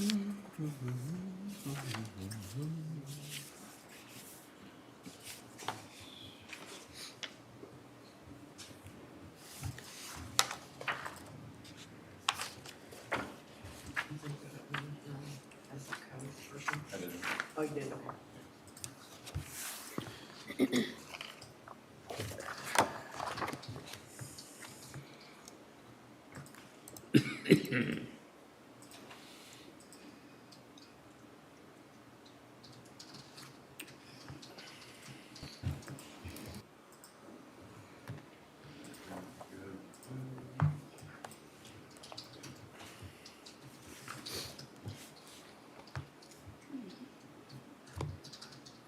Judge, it looks like everyone's in. Okay. Sorry for the technical difficulties. We will go back into regular session. I'd like to go back to E. Go to E6C. And so Francis will be giving us a report on the comprehensive financial report.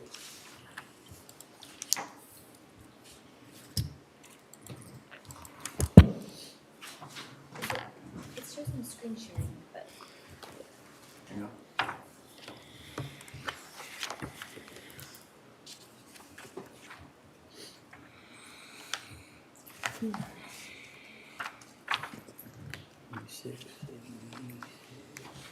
Everyone can see it in Zoom. Okay.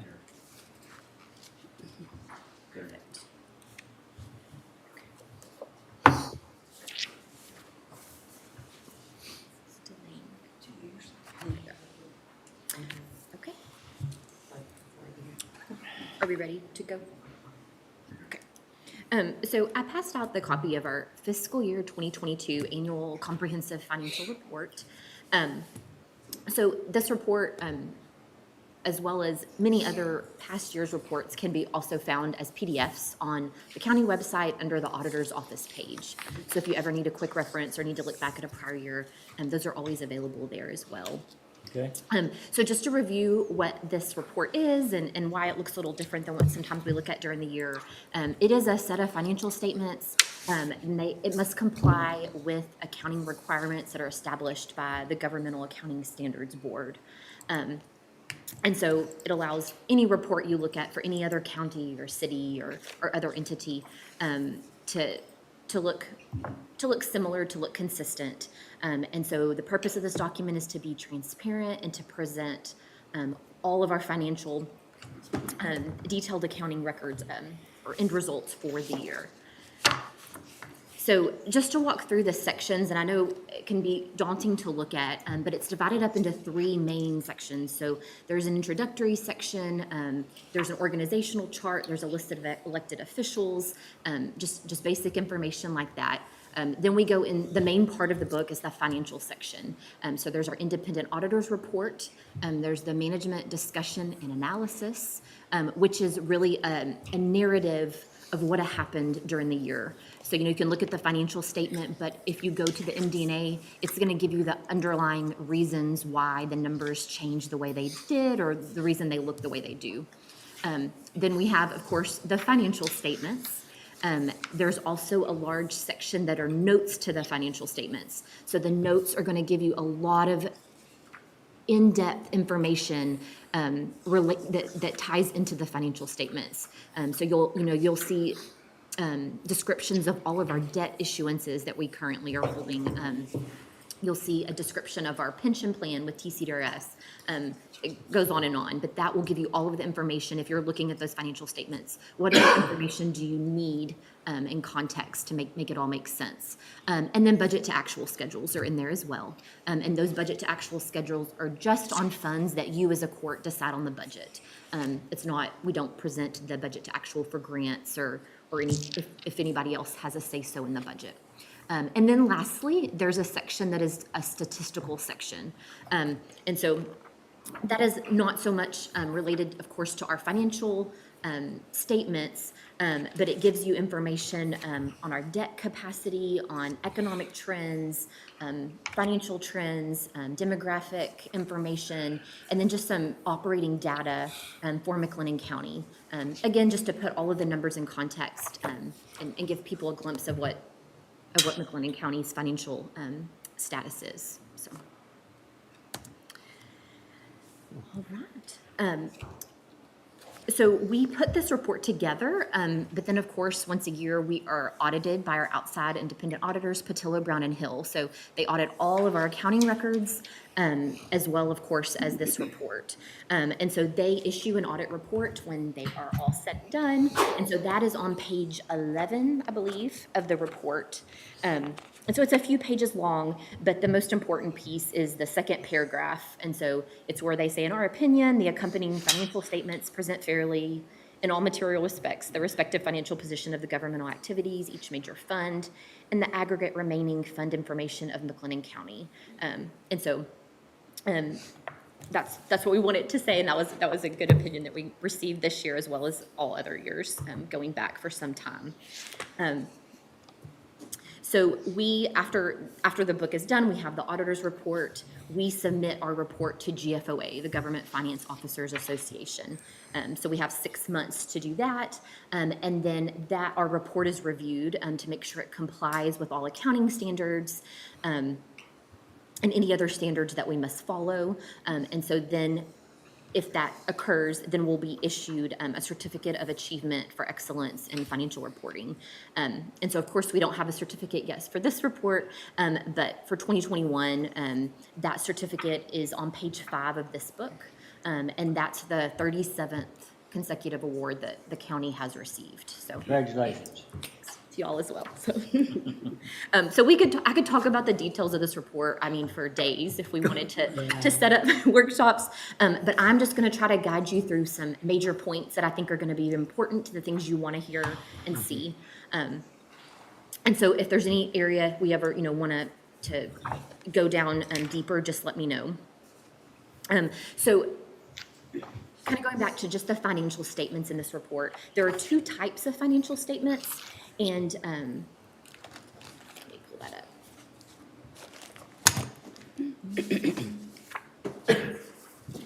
Sorry, bear with me.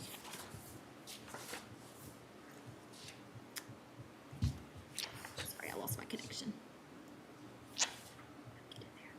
But starting on, while I'm getting that pulled up, starting on page 34, so page 34 and 35,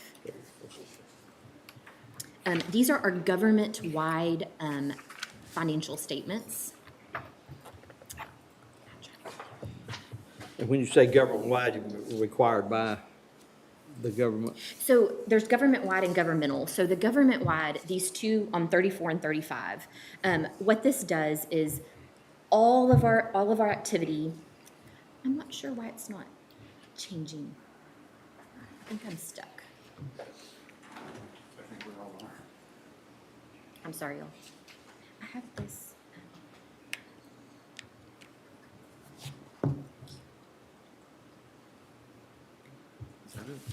Yes.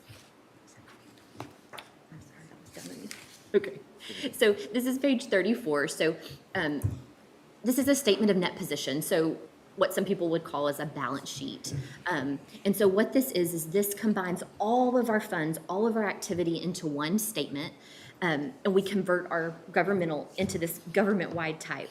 And so it's combining the information and converting it to more what a private sector financial statement would look like.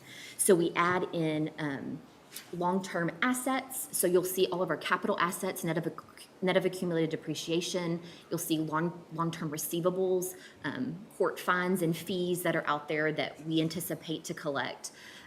You'll also see long-term liabilities, and these are things we normally don't keep on a governmental financial statement. There's also what's called deferred outflows and inflows, and so these are a type of asset and liability.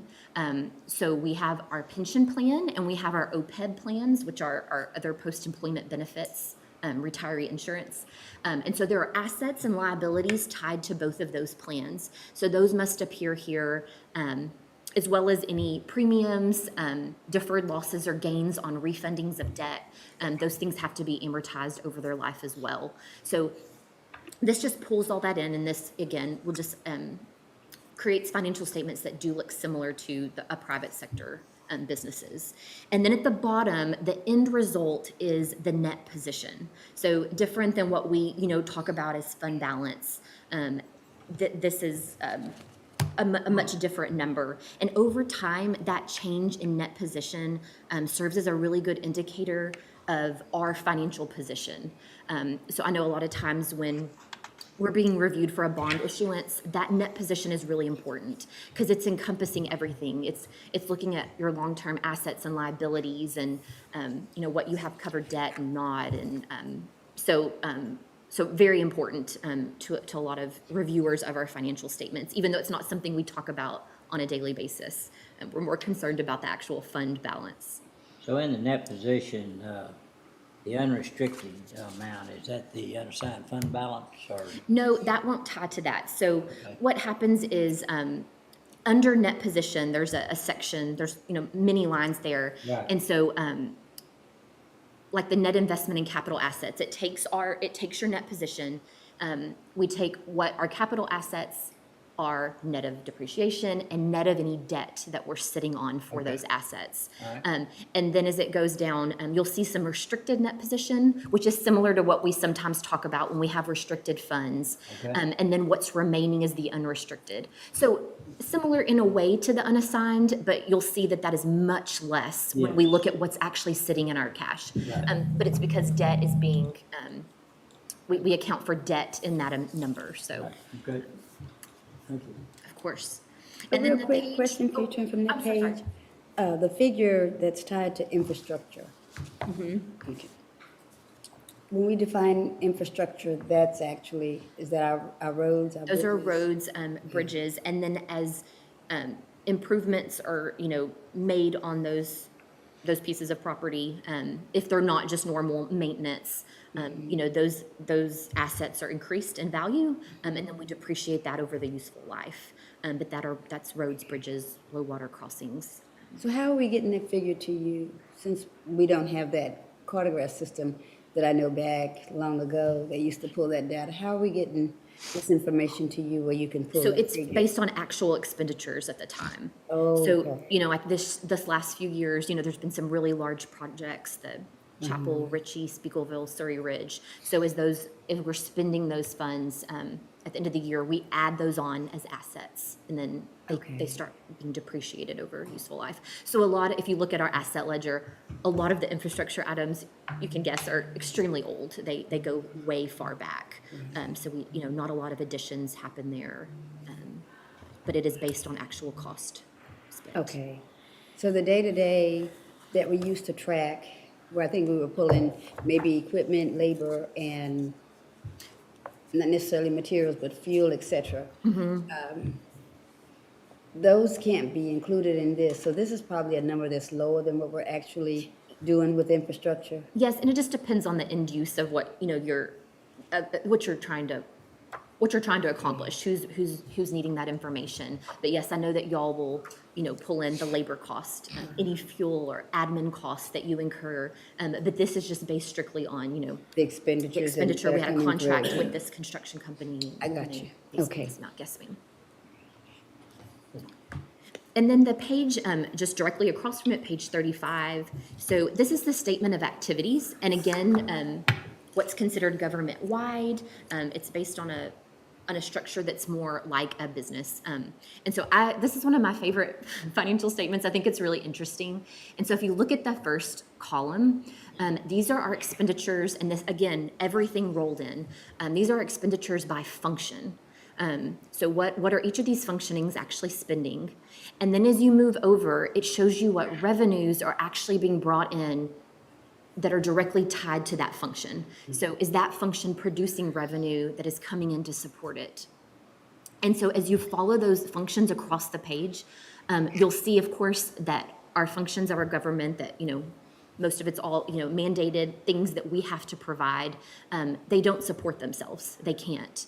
And so you'll see that far column that you have that net expense, that 113 million total. That is what, functions are not, they're not bringing in revenues to cover themselves. And again, that's how it's set up. And so it's just good to see that. And then right below, then that is why entities like our own must collect property tax, sales tax, other taxes. There's investment earnings, and then just other miscellaneous revenues. And so those are not directly tied to any function, but of course we are collecting those, and that is what is covering the deficit in each of those functions. So, and if it was a business and you had, functions of that business that weren't able, to cover their own cost, of course, that's something that you would want to change. But again, here, I think it's a good glimpse to show that there's not a lot we can do about that. And so that is where our property taxes, sales tax, and other revenues come into play. And so then again, you can see down at the bottom where that walks forward. And then again, back to our net position of the 126.6 million. On that. So when somebody asks you what our annual budget is, what do you say? Do you use your balance sheet numbers, or?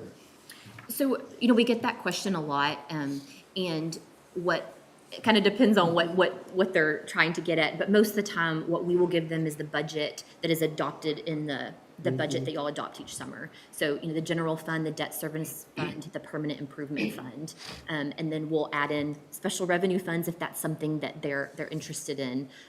But we are looking at the actual. Is that what you were asking?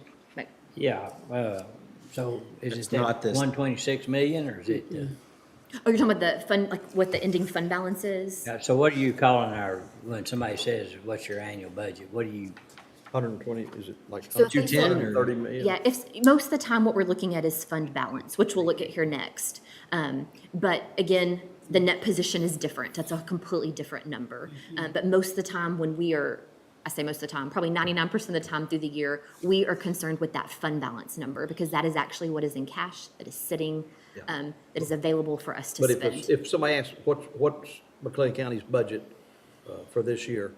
So that's that number that we approved for Yes, this so budget year. budget different than. Yeah, the- just budget. Yes. What did y'all approve in your budget this year? And what is that, around 134 million or something like it? Give or take? It's higher than that. I need to pull it Okay. up, but it Okay, is. but that's okay, we'll yes, get to it, but I mean, that's the question I would want to know, if somebody asks, what's your budget for this? Yes, so like for general fund, you're right, it was about 130-something million. Okay, okay. So that was adopted by you all. When we adopted, right. During the summer, yes, sir. Yes, sir. Okay.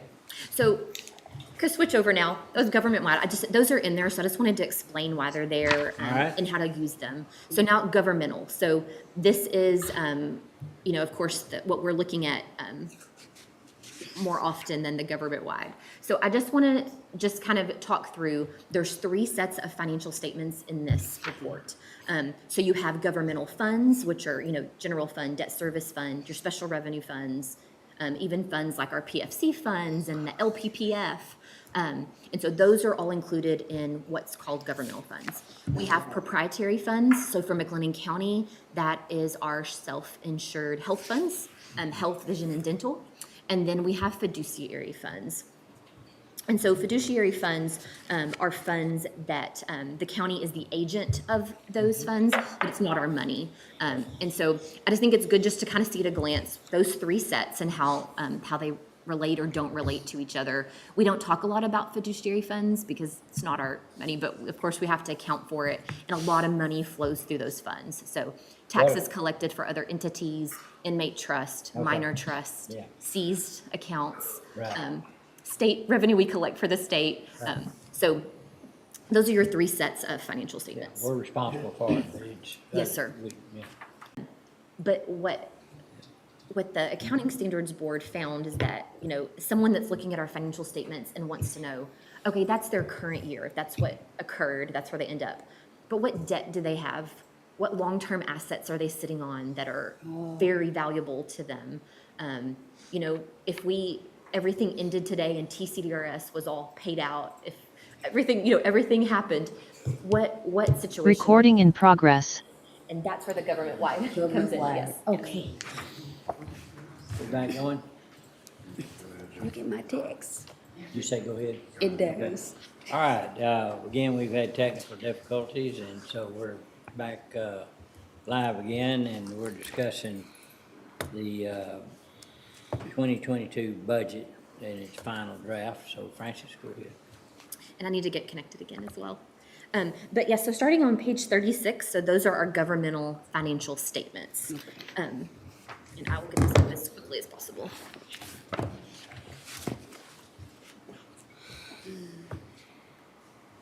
Okay, okay.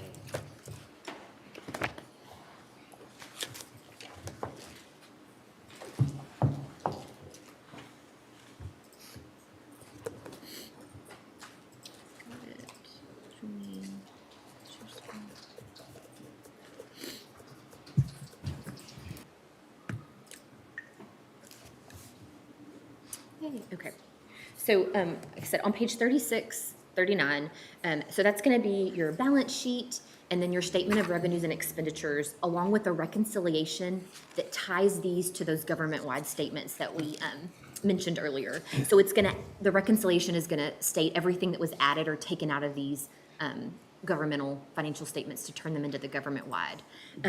What I've done is, this is, if you look on page, if you want, on page 38, this is our statement of revenues and expenditures for all governmental funds.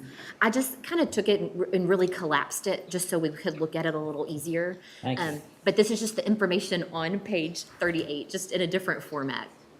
So these are all of our funds. Some of them, of course, highly collapsed. You know, PFC funds, there's multiple funds. Special revenue funds, we have close to 60 special revenue funds. That includes grant funds as well. And so what this does, it just walks forward the fund balance from the end of the 2021 fiscal year to the fund balance to the end of the 2022 fiscal year. And so as you go across there, I just thought collapsing it like this, you could really see that each fund, what is actually occurring revenue and expenditure wise, we're collecting more revenue than we are spending. And so thus, ultimately, because of that, you can see that our fund balance increases each year. And so just going from that top line to the bottom, year to year, fund balance to fund balance, you'll see in total that $10 million increase. On that far right column, you'll see it move from 162 million to 172 million. So again, all the details are in those financial statements, but just for conversation purposes today, I thought we could collapse it and look at it there. On one of your pages, back in that chart we looked at, the expenditures were over by 5 million, over the revenues. When we look at that information, how does it blend over here? Because I don't know, I'm trying to think which chart you're talking about. we just looked at it, it was the spreadsheet you sent us to, that showed the, let me see. It shows the revenue at 220 and the revenue at 215 and the Oh, I'm sorry. expenditures at 220. So- Page 38. So, so yes, again, those are, I think you're talking about the government wide. You're talking about in this one? Yes. Okay. This one, 38. Okay. I'm getting there. So, See how the revenues came in at 215 and the expenditures came in at 220. But then if we look over here, our, yes, so there are, on this financial statement that you're talking about on page 38. So there are revenues and there are expenditures. And if you look below those sections, there is also another classification that's other financing sources and uses. okay. And so that's all rolled into that as well. They're not, so transfers to other funds, Also, like when you have a premium on an issuance of a bond, the sale of a capital asset, those are not true, what would be considered a revenue for this purpose, but it's another financing source or use. So that's why those numbers don't they do, but you'd have to sum up some numbers. So that's where I just kind of collapsed a lot of it, so it'd be easier to look at. And I understand that. So I can't make the assumption that I'm bringing in more revenue than I'm spending. It's just that other funding sources are bringing me to this Yes, point. the inflows and the outflows. Okay. Yes, ma'am. And so then that being said, I'm going to go into now, again, as the book continues, there's, of course, the proprietary financials, the fiduciary financials. There's also a spread out version of the special revenue funds close to the back. So you'll see every special revenue fund that makes up that total budget to actual schedules. But now, without, going through that page by page, again, y'all can let us know if you glance through it and have any questions. I'd love to discuss more if needed. But now I'm just going to move into looking at some highlights of some of the larger funds that we consistently look at. So again, going back to net position, and of course, we talk through, it's not fund balance per se, but this includes everything. It includes all of our long-term liabilities and assets. And so you'll see there how that's changed in the last 10 years. And so, you all have made very, I would say wise and conservative decisions regarding tax rate and expenses, but this also includes those decisions on debt issuance, the purchase of capital assets. And so I think just looking at the trajectory of that, especially since 2018, you can see that that's steadily climbing. So that's a very, very good indicator of our financial health, our financial position, that's really important to users of our financial statements. This is, and I'll kind of jump around a little bit, so I apologize, but this is, if you look at our three funds that receive ad valorem taxes, so general fund, debt service fund, and permanent improvement fund, this is the breakdown of those revenues into those three types. So you'll see there, of course, property tax being the largest percentage, but then sales tax, a really substantial portion of our revenue coming in, and then all other sources, of course, everything else gets lumped into that red section. If you looked at this over the last 5-10 years, the sales tax and other sources, of course, is growing each year. So those pieces of the pie are really spreading out further into the property tax piece. And, I think as long as you continue to, adopt a conservative budget, really analyze what we're increasing our budget each year, as sales tax and other sources grow, that will, of course, take the burden off of the property tax piece. So as long as we don't let those expenditures get out of hand, then it'll continue, hopefully take over at some point where the green and red piece, get closer to 50% of the pie. And since we're talking about tax rates, I just, always want to kind of revisit here. So over the last 10 years, it's close to 16 cents that the tax rate has been dropped for the county. And we all know, of course, values go up. So, we know that revenue has continued to increase even though the rates dropped. But I know that you all are very watchful, not just of the rate, of course, but of the levy that's connected to that each year. This is just a breakdown of the expenditures by function for all governmental funds. I pulled out PFC and LPPF because it didn't really make sense to have them in here, but it's sometimes good just to see, where our money's going and what function. So you took the LPPF out of the health? Yes, because it's not something, Because in the book, it's under health. Yes, it has to be in there for the book, but I just for today, I just wanted the things that you have some control over as far as when we adopt the budget. And could you explain the meaning of health and welfare in those, Yes, what those so departments include? The way we break it up is health, and I'm gonna pull them up so I tell you exactly.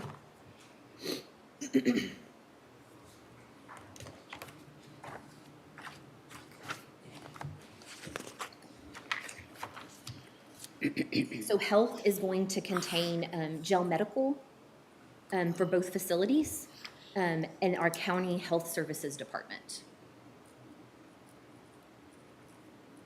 And then the welfare function, that is indigent defense, our veteran service office department, and then all of our contracted, the entities we contract with. So What page are you on, Central, Francis?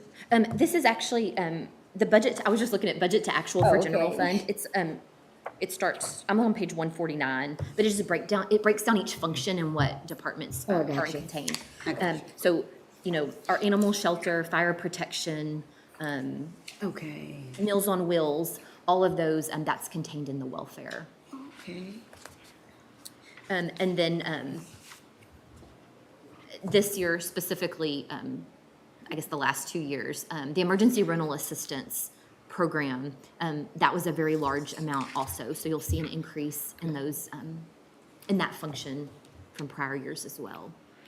But I think sometimes it's just good just to get a gauge on what functions are, how the functions tie to expenditures and what's being spent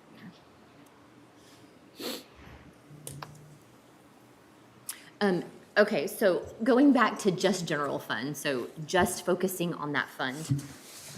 This shows you actual revenues and expenditures, inflows and outflows. Nothing budgeted, what actually occurred for the general fund for the last 12-ish years. So, you know, and we always come back to this, always show this every year, but, you know, before 2013, our outflows exceeded our inflows. Our fund balance was also nowhere near where it is now. So at some point, you know, that was going to get into a point where we were going to have to make some drastic changes. And so then in 2014, you can see where the red line drops below the blue line.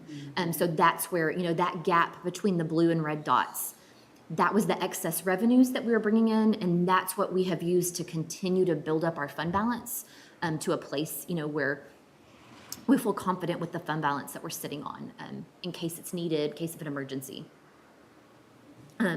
So the lines got very, very close moving up to 2019. And then 2020, you know, it was 2020. So askew in that, in all of our charts and graphs. But you can see that those lines really spread apart because our expenditures dropped that year. Our revenues did stay constant. So that's about almost $12 million gap in there for 2020.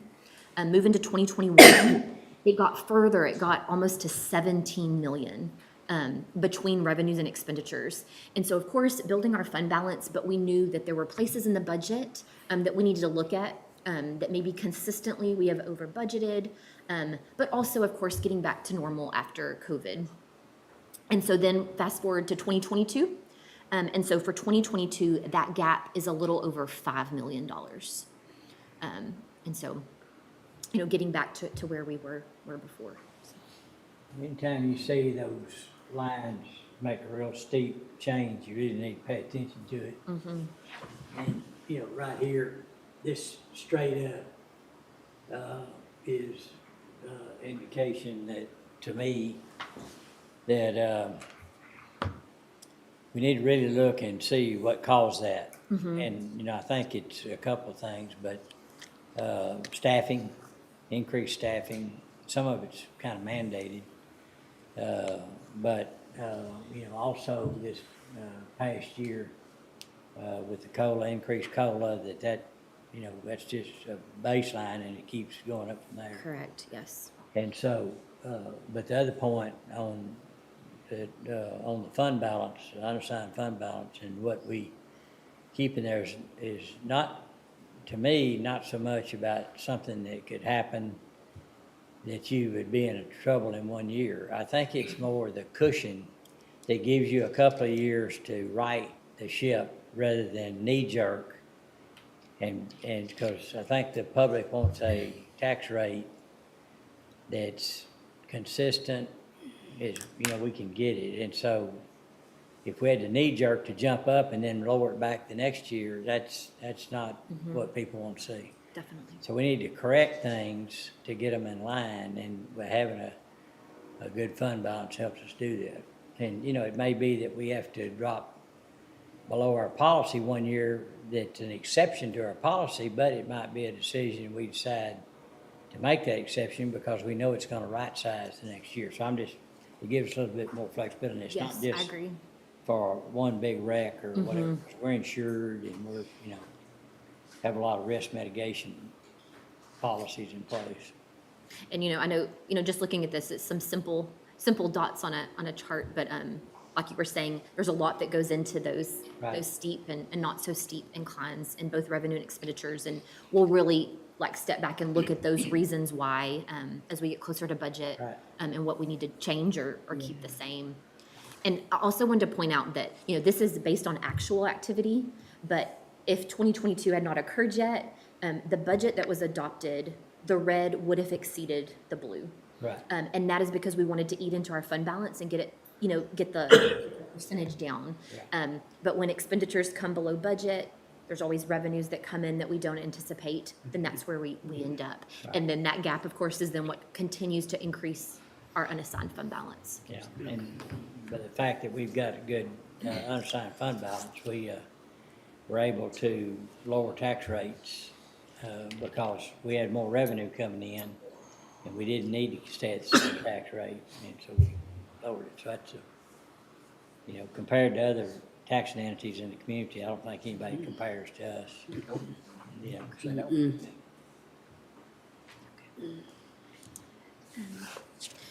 And so this is now general fund again, but looking at the final budget compared to actual expenditures. So this actual expenditures line, you know, will tie back to that prior chart, but then replacing revenues with the budget for expenditures. So I think it's interesting if you look from 2013 to 2019, you know, that gap, that amount that we were actually coming in under budget, which is the difference between the blue and red line, was pretty consistent for a while. And then again, 2020 became very spread out. We came very far under budget that year. We brought it a little closer in 2021. And then now for 2022, we're almost getting back to that consistent gap on the chart. That gap for 2022 is 7.1 million. So we came under budget in general fund, 7.1 million.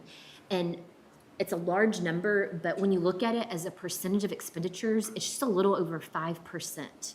So even though, you know, we're always concerned how, you know, how large is that number we're coming under budget, to budget and spend within 5% when you're looking at 140 million, I think is, you know, And some of that is was where reasonable. we boasted staff that we couldn't get applications to fill. And that's the majority, Yeah. majority. And so, you know, we made a big correction in that this past year. Like I mentioned earlier, you know, and we'll continue every year to look at areas also that, are they over budgeted? Are we doing amendments from lines consistently every year? And so we want to clean those up and actually put the budget in the line items where they're needed. Okay. And then general fund again, just sticking with general fund. This shows the path that unassigned/assigned fund balance has taken. At budget time, a lot of times we just use that name unassigned, but when you look at the financial statements, you'll see assigned as well, and that's the portion of the fund balance that we used to fund the next year's budget. And so when we're adopting the budget, you know, we're always saying, how far do we want to dip into that fund balance? And so that then on the financial statements comes across as assigned. And so this is, you know, during the summer, always this is the number that's always number one on our mind. Tax rate's probably number one, but this follows where are we at, what percentage is that as of our expenditures. And then taking that unassigned assigned fund balance and then putting it up against actual expenditures. So what this looks like over the last 8 years. So when you adopt a budget, you know, we're looking at fund balance as a percentage or estimated ending fund balance as a percentage of budgeted expenditures. But of course, like I was saying, we always, or consistently, we come under budget. So then when you put that up against our fund balance, the percentage is always going to be higher. And so you'll see there, I guess 2020, again, because we came so far under budget that year, we were at a 50%, 50.3% percentage of fund balance as a percentage of expenditures, actual expenditures.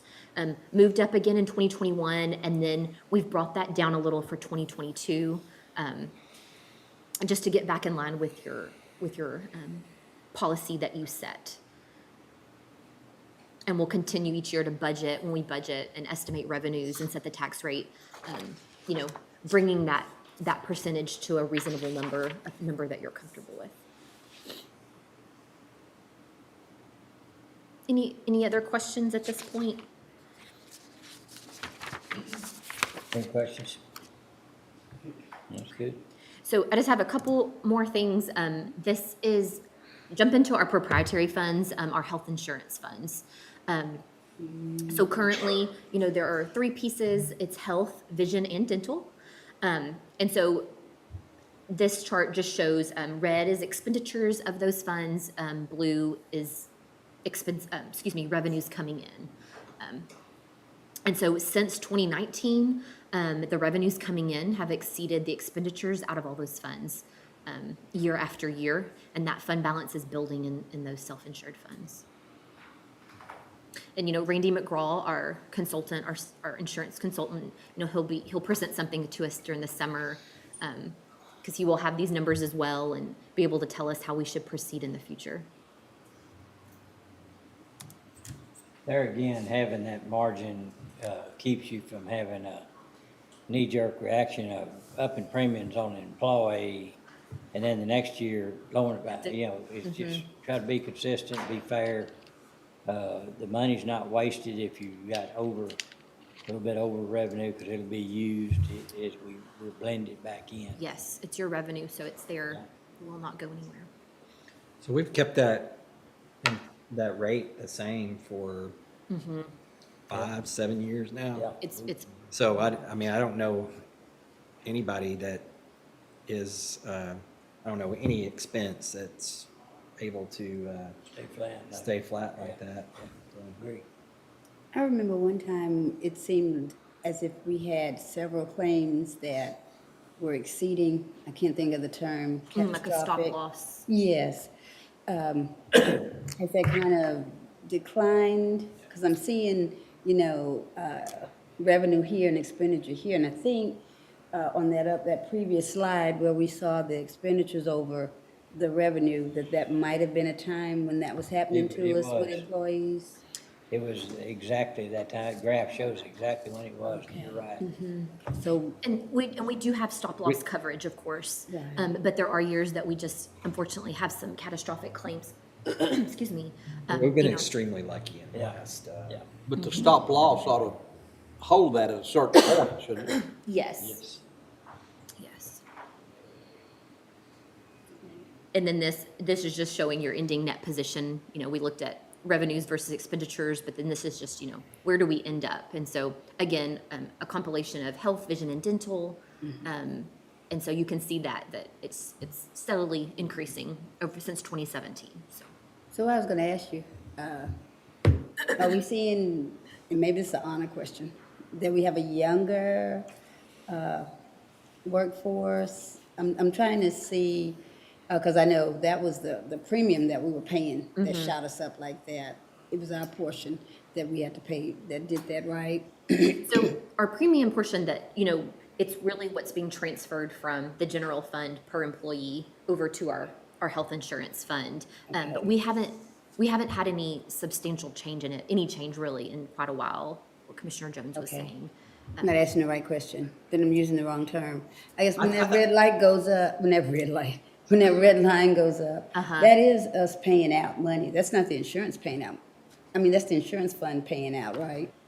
Correct. So we're paying the Okay. claims. Yes, that is us We're paying covered. claims. Commissioner Yeah. Miller, I think I understand your question is that, yeah, I do believe we have a younger, healthier, in the last 10 years. Okay. We've transitioned to a younger, healthier workforce. Okay, so we're not And if seeing you- those if you- kind of claims like yeah, that uh-huh. much. And so, and people, HR has done a good job of explaining all the different, options and things like that to the employees and how best to maximize our health spending. Thank you. I heard they had to hire 2 15-year-olds to get my age down average. Yeah, we had. There are some healthier, older people in the workforce. I'm Judge. feeling good. Yes, there are. Okay. Yes, there are. Mention that. Y'all are not y'all are not the trend. Thank goodness. They got a provision, they won't let You me. might haul want to my take us on pay. You might want to. So that's all I have. And again, like I said earlier, when we'll have some workshops, starting in May here and there for budget, where we'll dig into more details, as to how did we end up where we are and what do we want to change, what do we not want to change. And so we'll get into details more there. But again, as you go through the report, if you have questions, please let us know. Happy to walk through any of it with you. Okay. I don't say this just because we've known each other almost 20 years. I say this just because it's true. I can understand why you and your department win the awards that you win. I just want to compliment you on making both of these documents so easy to navigate and understand technical information. Good job. Okay, with that, is there a motion to accept this report for recording purposes? So moved. Second. All right, I have a motion second. Any other discussion? No other discussion. All in favor say aye. Aye. Opposed? Pass. All right, let's go to item G3. Let's see. All right, Dustin, you on? Yes, sir. So G3 is authorization of renewal for bid 22-009 roadside cleanup services, all precincts with all-around maintenance. Ken? Pat caught me just before, at our break, checked to see if she had checked with the precincts on whether they were good with the service. And I found, I didn't check with Cinnamon whether she had done that. Checked with her, she had not. But I will go ahead and bring this forward. Again, we did this bid for roadside cleanup, all-around maintenance, received this. The contract was good from July 1, 2022 through June 30th, 2022. We have 4 options to renew. We brought this forward. We're not getting any complaints. We had a few right there at the beginning, but I think everything's settled out. But we contacted Floyd Tate. He was good at. Teat. T-E-A-T. Yeah, Like I'm you said, sorry. she's a kid.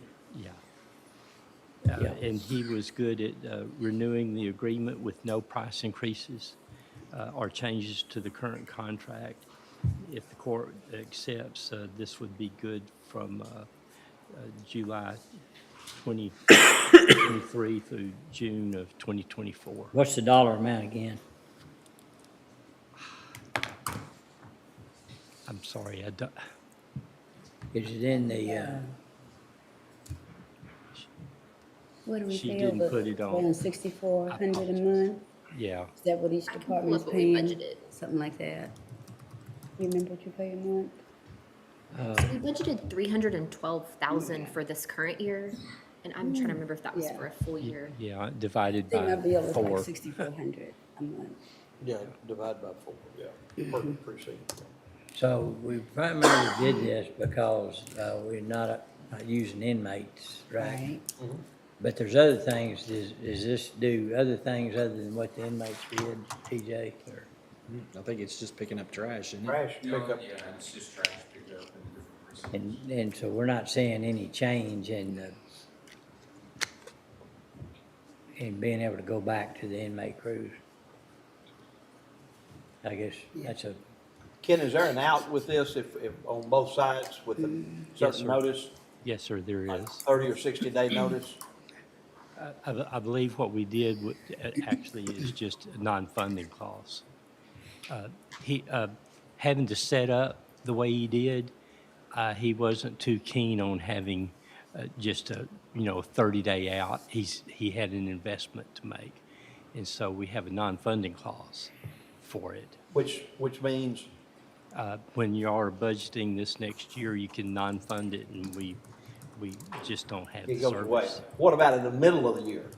We don't, I don't believe we have that. So it's an appropriation clause is what we have, Yeah, non-appropriation. non-appropriation, I mean. Okay, I just Precinct want One's been happy with, they've done a good job for us. to, I just want to share this. I had to fight to get someone to I remember. submit a bid. I do I'll just share remember. that, and so I And did. I know bid. this guy's a good guy, I mean. Yeah.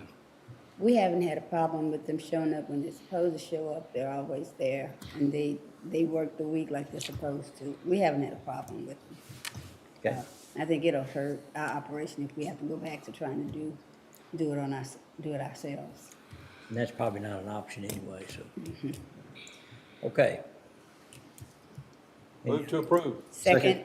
Motion been made, second, any other discussion? No other discussion, all in favor say aye. Aye. Opposed, pass.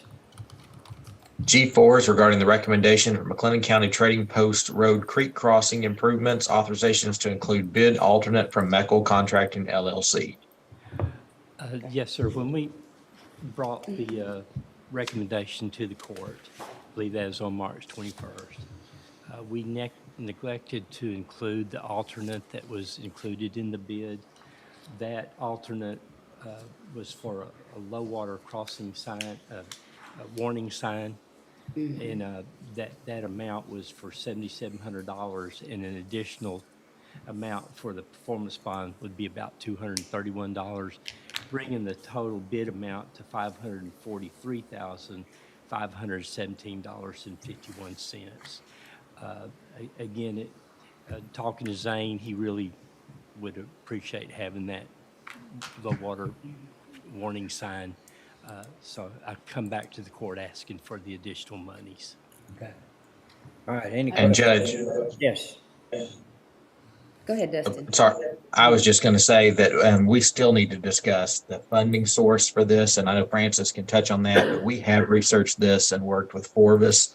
This does fit under ARPA, and we had that 2.5 million kind of line item plugged in there for culverts and low water crossings. So this is an eligible project. We've included language in the contract, which is on the agenda, but I don't believe we received it back, so we'll probably have to defer it. But if the court would like to use ARPA funds on this project, it is eligible. Only Okay, thing I was gonna add, I did talk to Zane, and I know you're familiar with that area and that winding Right. curve it has.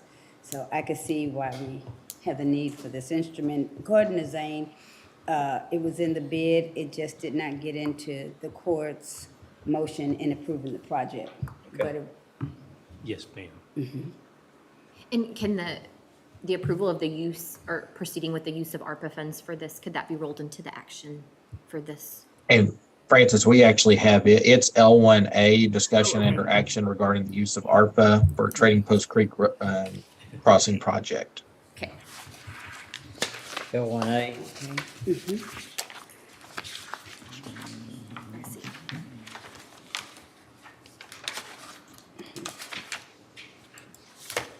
Okay.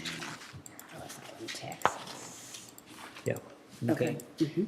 All right, so if that's what the court would want to do, then I would recommend we combine those two, the motion to include both of those two items, which would be G4 and L1A. Okay. If we're ready for a motion, Yes. I would move to approve the recommendation from the county purchasing agent and our county engineer to add at the additional cost of $7,700, the high water flashing warning sign to the Trading Post Road Creek Crossing Improvement Project, and also that the project be covered with, be covered through the use of ARPA funding. And just a small correction, also adding $231 in additional amount for the performance and payment bond. Okay. And I would make that addition, the 231 for performance and payment bond. Okay. I'd second that motion. All right, we have a motion and a second. Any other discussion?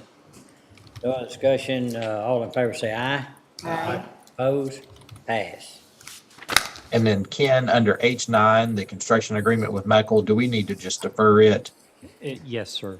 I have that contract with Meckel. He's reviewing it, and I have not received it back yet. All right, that's H9.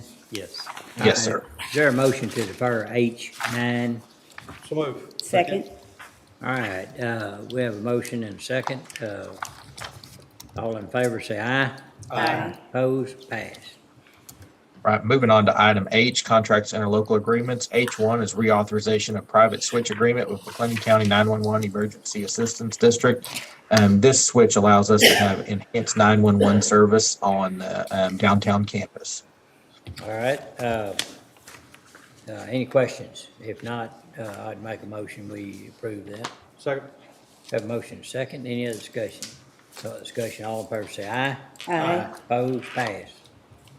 H2 is authorization of renewal of service agreement with Civic Plus for Civic HR applicant tracking and new hire onboarding subscriptions. Anna?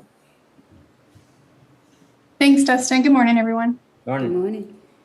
I have the annual renewal that I'm requesting approval for Civic HR. This system is our employment application tracking system, and our new hire onboarding system. The renewal is in the amount of $17,574.39, and the renewal runs from May 3rd of this year to May 2nd of next year.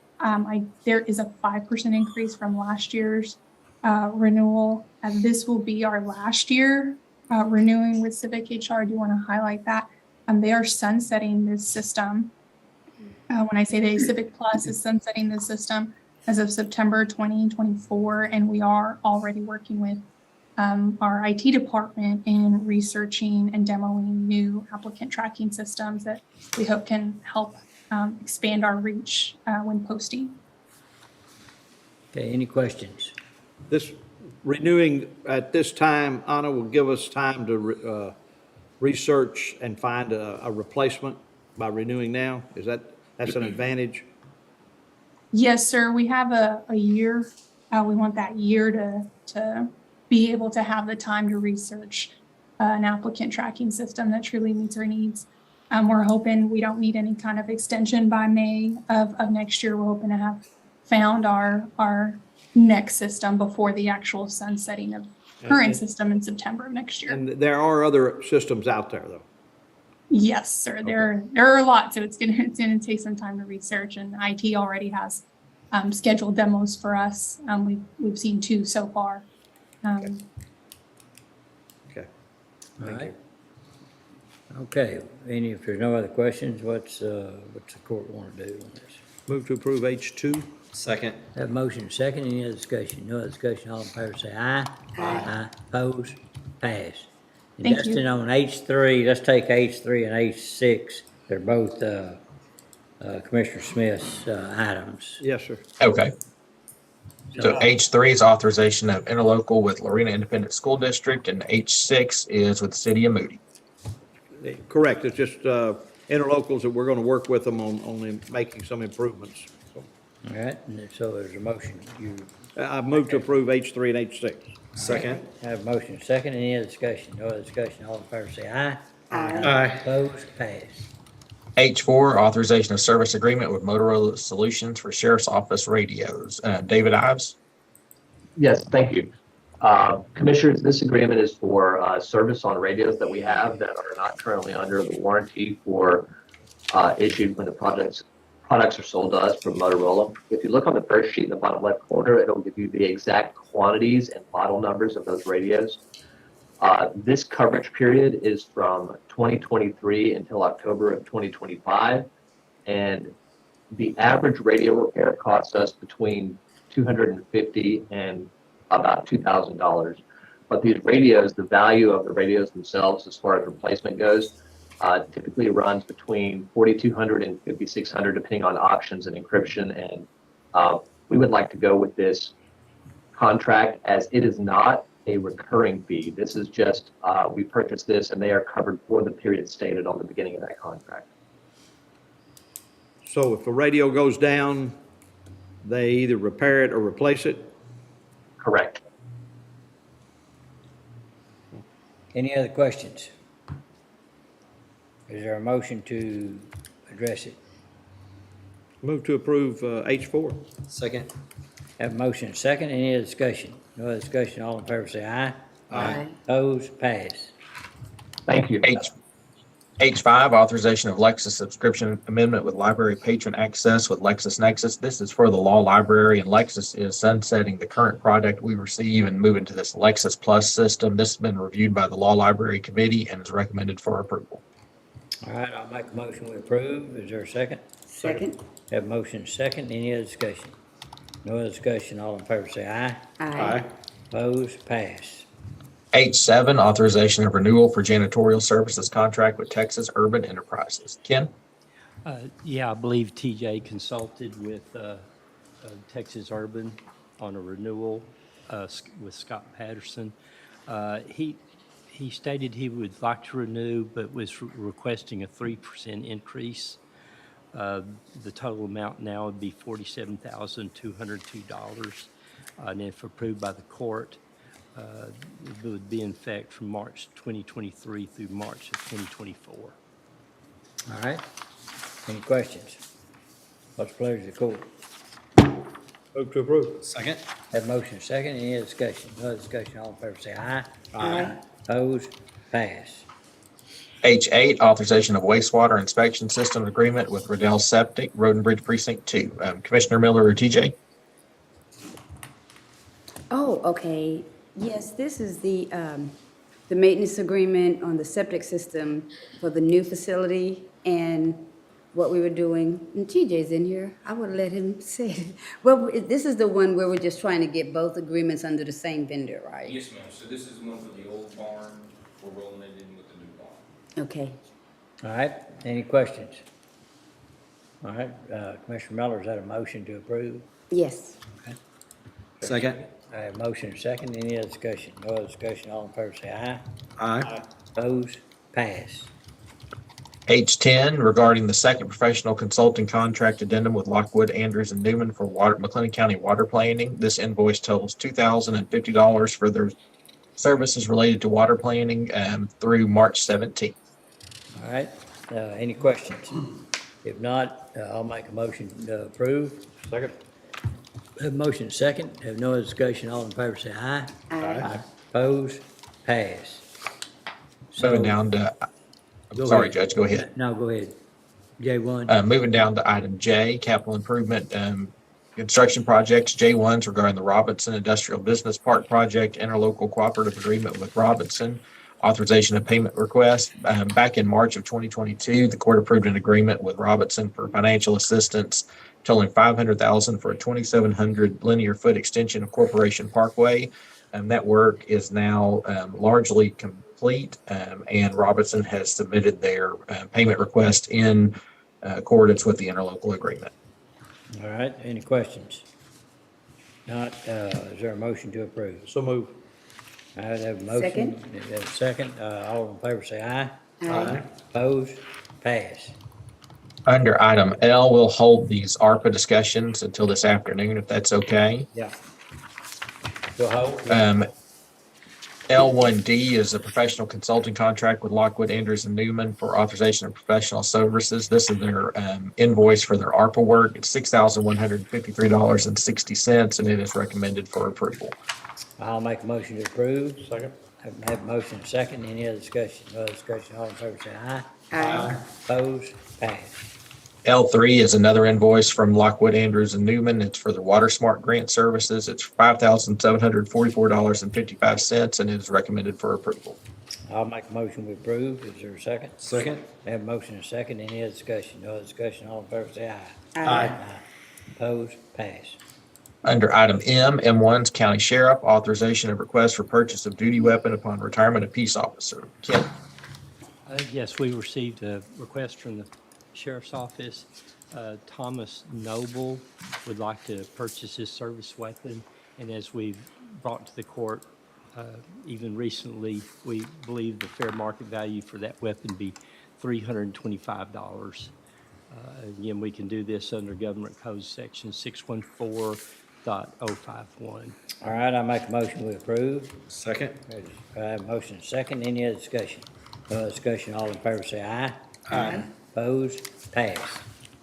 M2, purchasing, authorization of revisions to the McLennan County purchasing policies and procedures. Ken?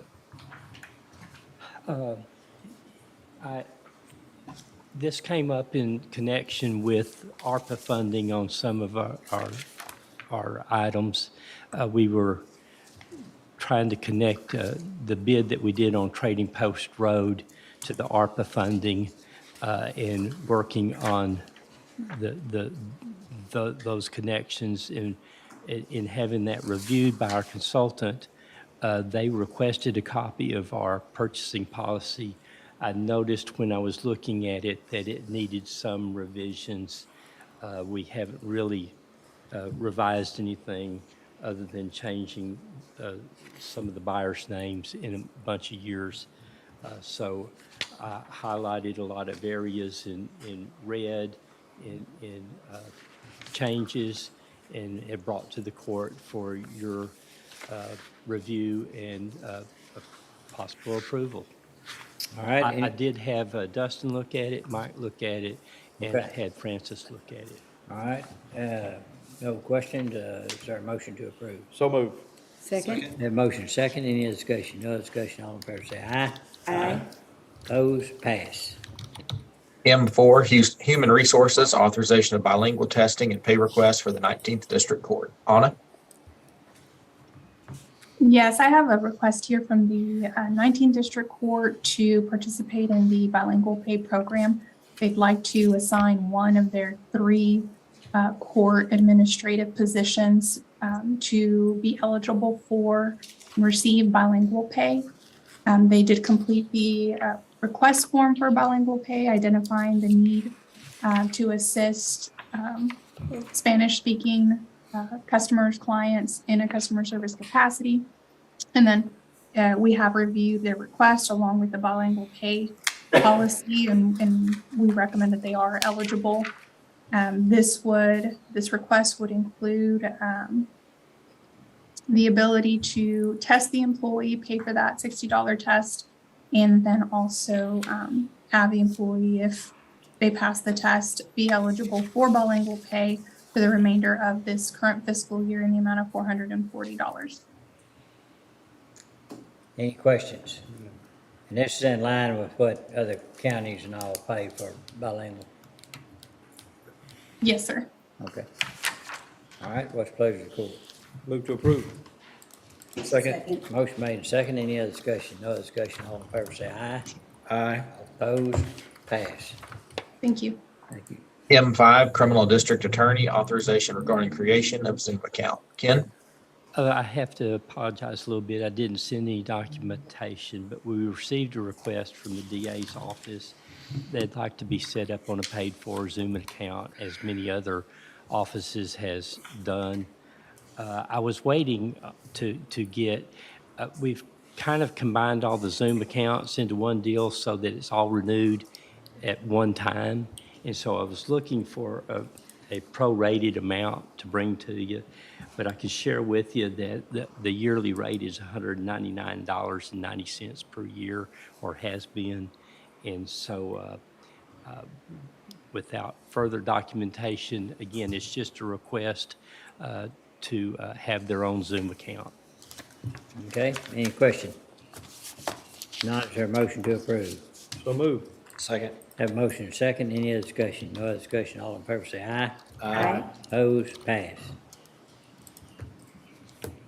All right. N1's discussion and action on request for waiver of penalties and interest on property taxes. Let me try to share my screen quickly. We had 2 requests this week. They are Roger McClary mailed the envelope on Monday, January 30th at the Hewitt Post Office. Check date was January 30th. Postmark date was February the 2nd. And then Irene Phelps mailed it on January 31st. Check date was that same day on the 31st, and postmark date was on February 2nd. So these are both recommended for approval. Okay, I'll make a motion we approve. Second. Motion made and second. Any other discussion? No other discussion. All in favor say aye. Aye. Opposed? Pass. N2 is the legislative update. Judge or commissioners, anything y'all would like to share? I just, hold this one for right now if we want, and then before we get through meeting today, we can go back and if anybody has any comment, we can do it at that time. Okay. N3, selection designation of public members of the Salary Grievance Committee. I don't believe any actions needed at this time. All right. N5, authorization of sick leave pool administrative committee appointments. Anna? Yes, this is a request to update the committee members included in this sick pool administrative committee. It's supposed to be composed of a member of the Commissioners Court, a department head, and an employee. The department head currently on file for this committee is Eva Hamby, our former Health Services Director. And so we'd like to just get this updated and have our current Health Services Director, Heather Travers, included in the full committee so that we can hold a meeting. Okay, I'll make a motion, we replace Eva with Heather. Second. Have a motion second, any other discussion? No other discussion, all in favor say aye. Aye. Opposed, pass. Thank you. All right. In terms of action items, that should just leave the ARPA items, the water discussion, which we can hold this afternoon. And then we have of course, the action item tied to department head evaluations, but those will be conducted in executive session. Okay. All right, well, we're posted to come back at 1 p.m. So we will, if there's not anything else, we will go into recess.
Okay, it is 1:07, call the meeting back into order.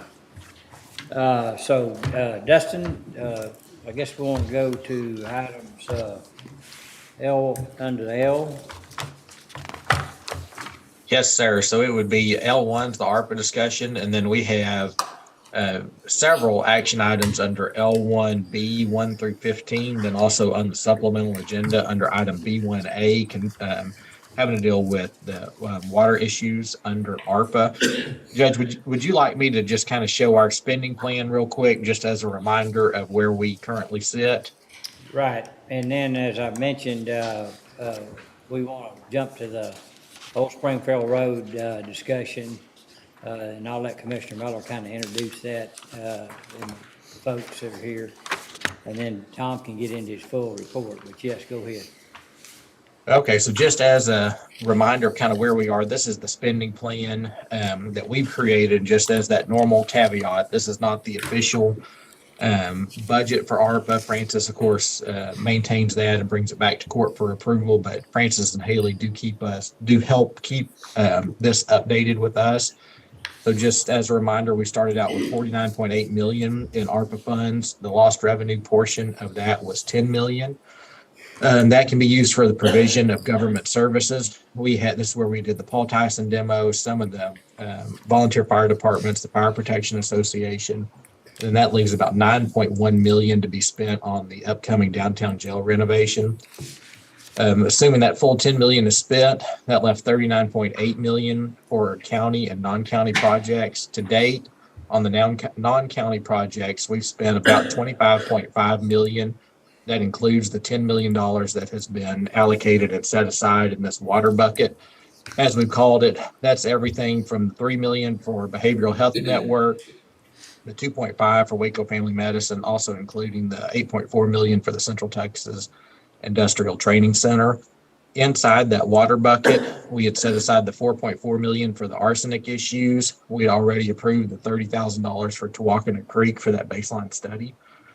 So assuming all that is spent and allocated, that leaves about 14.4 million for county projects. We had set aside 5 million for HVAC upgrades, including air purification. To date, we've approved one project for that at $362,249, and that's for the air purification at the jail.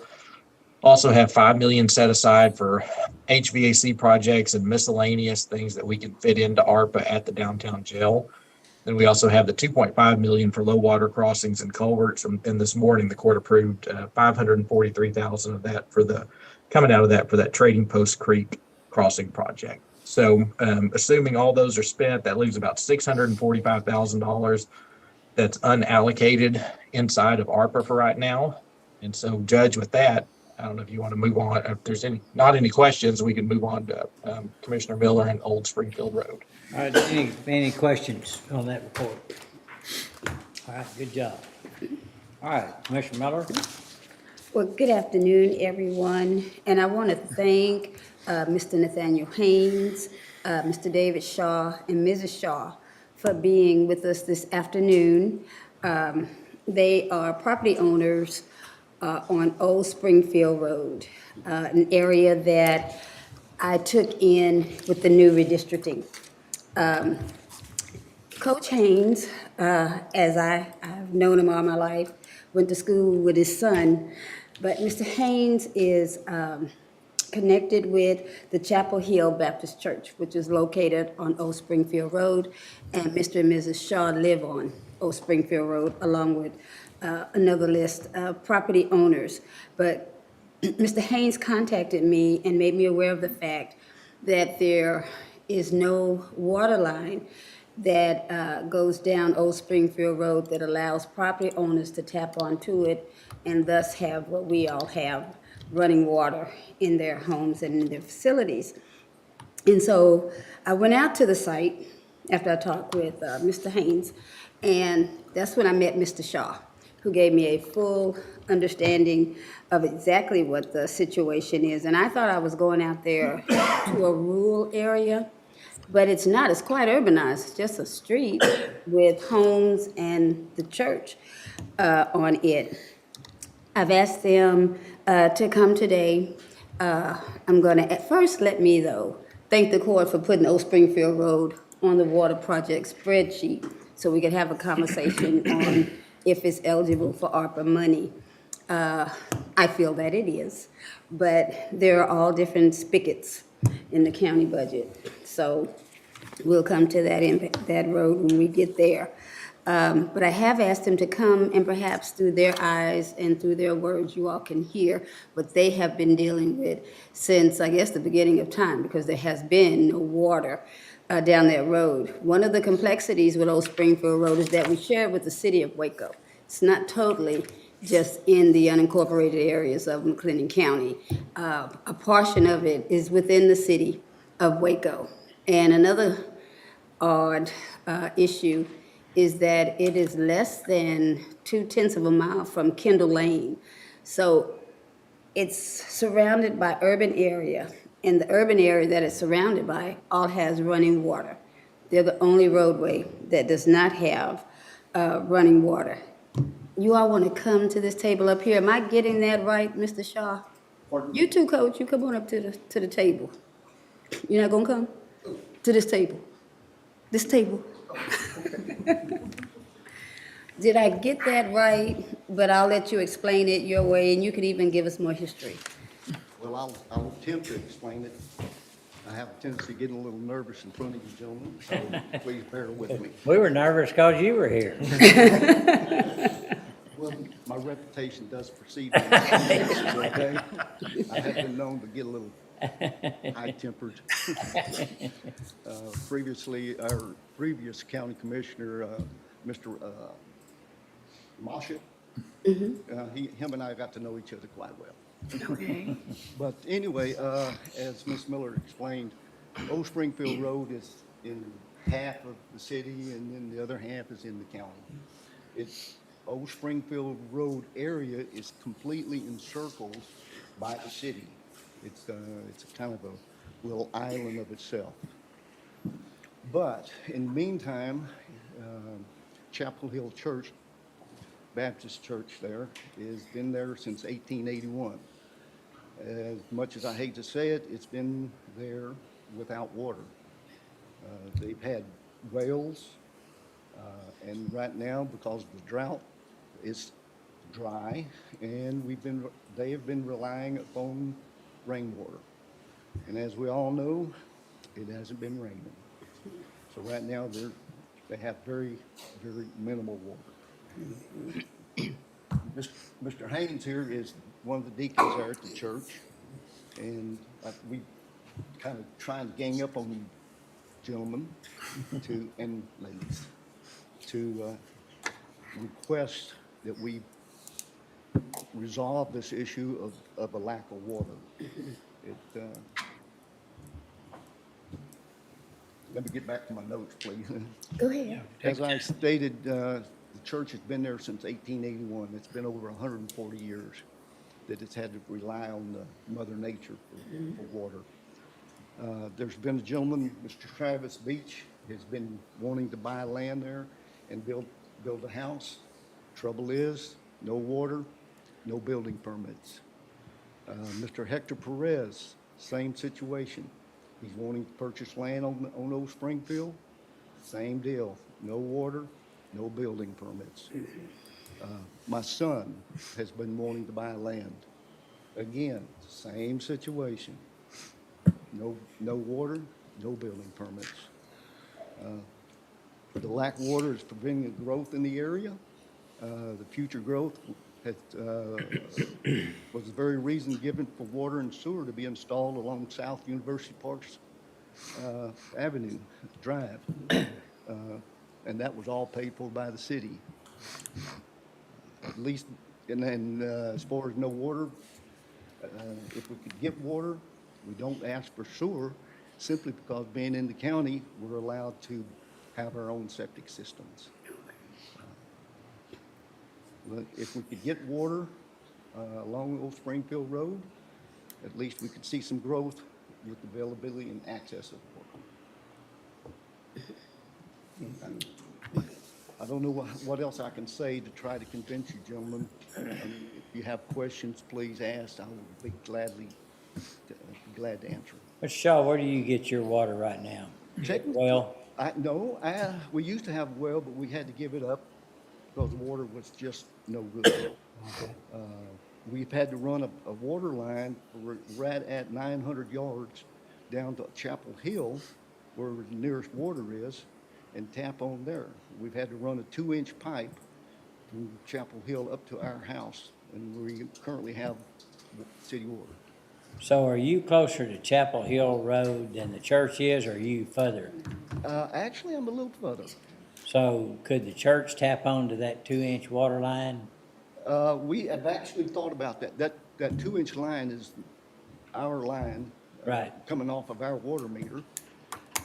Yes, we've actually thought about that, trying to get them water. And so, the water that comes to Chapel Road, where it ended, is it right at that curve? Yes. Okay, and so, that water, is that also Waco water? Yes, it is. Okay. So, so your water problems are solved, is that Yes. right? We solved our water problems about 27, 28 years ago, 29 years ago. Yeah. And back then, running the pipe was a lot cheaper. Right, and so you, is your meter like at your house or at that corner? It's up at the corner. Okay, and so that's your property right across the intersection there? Most, 60 acres of it is my property. Yeah, okay. And then the other side goes over Loop 340. Yes. Where the tent company is and, Well, actually, Old Henry's tent is on the same side. They're butted up right against me. okay, And Gotcha. then across the street from Chapel Hill is Dead Henry, or Dead Hor, or Dead something, company. Okay. Ranch that owns all that property. yeah. Oh, Dead River Ranch. Yeah. Yeah. And they also own all the land around the church on their side. Right. Dead River. Yeah, Dead River Ranch. Dead River Ranch. They own all that property over through there. Yeah. And to the best of our knowledge, they have right now just running cows over there. Yeah. So do you have, at the church, sir, do you have, right now, water is like, runoff cistern water and, As he stated, the church was built in 1881, and they dug a well. It's on the hill. So during that time, we was using water from the well for restroom facilities. I see. Well, the well went dry. Yes, sir. So then we started capping the water from the building into storage tanks for restroom facilities. And so the building would be runoff. It Off goes the into building, right. cistern. And that's where we are now. Okay. And the church is probably two blocks from Old Springfield Road. And it certainly would be a help if we could tap onto some water from there up to the church. Yes, sir. So the church is 2 blocks from Chapel Hill Road. There's a cemetery there, so we up past the cemetery. So what we are doing now, we're still living like they in the old days. We are using water off the church, the roof. We tapped into storage tanks, and we use water pumps to the restroom. Yeah, okay. That's what we are doing. Okay. Thank you. And so, did I understand correctly, it's 2 blocks basically from where there's water?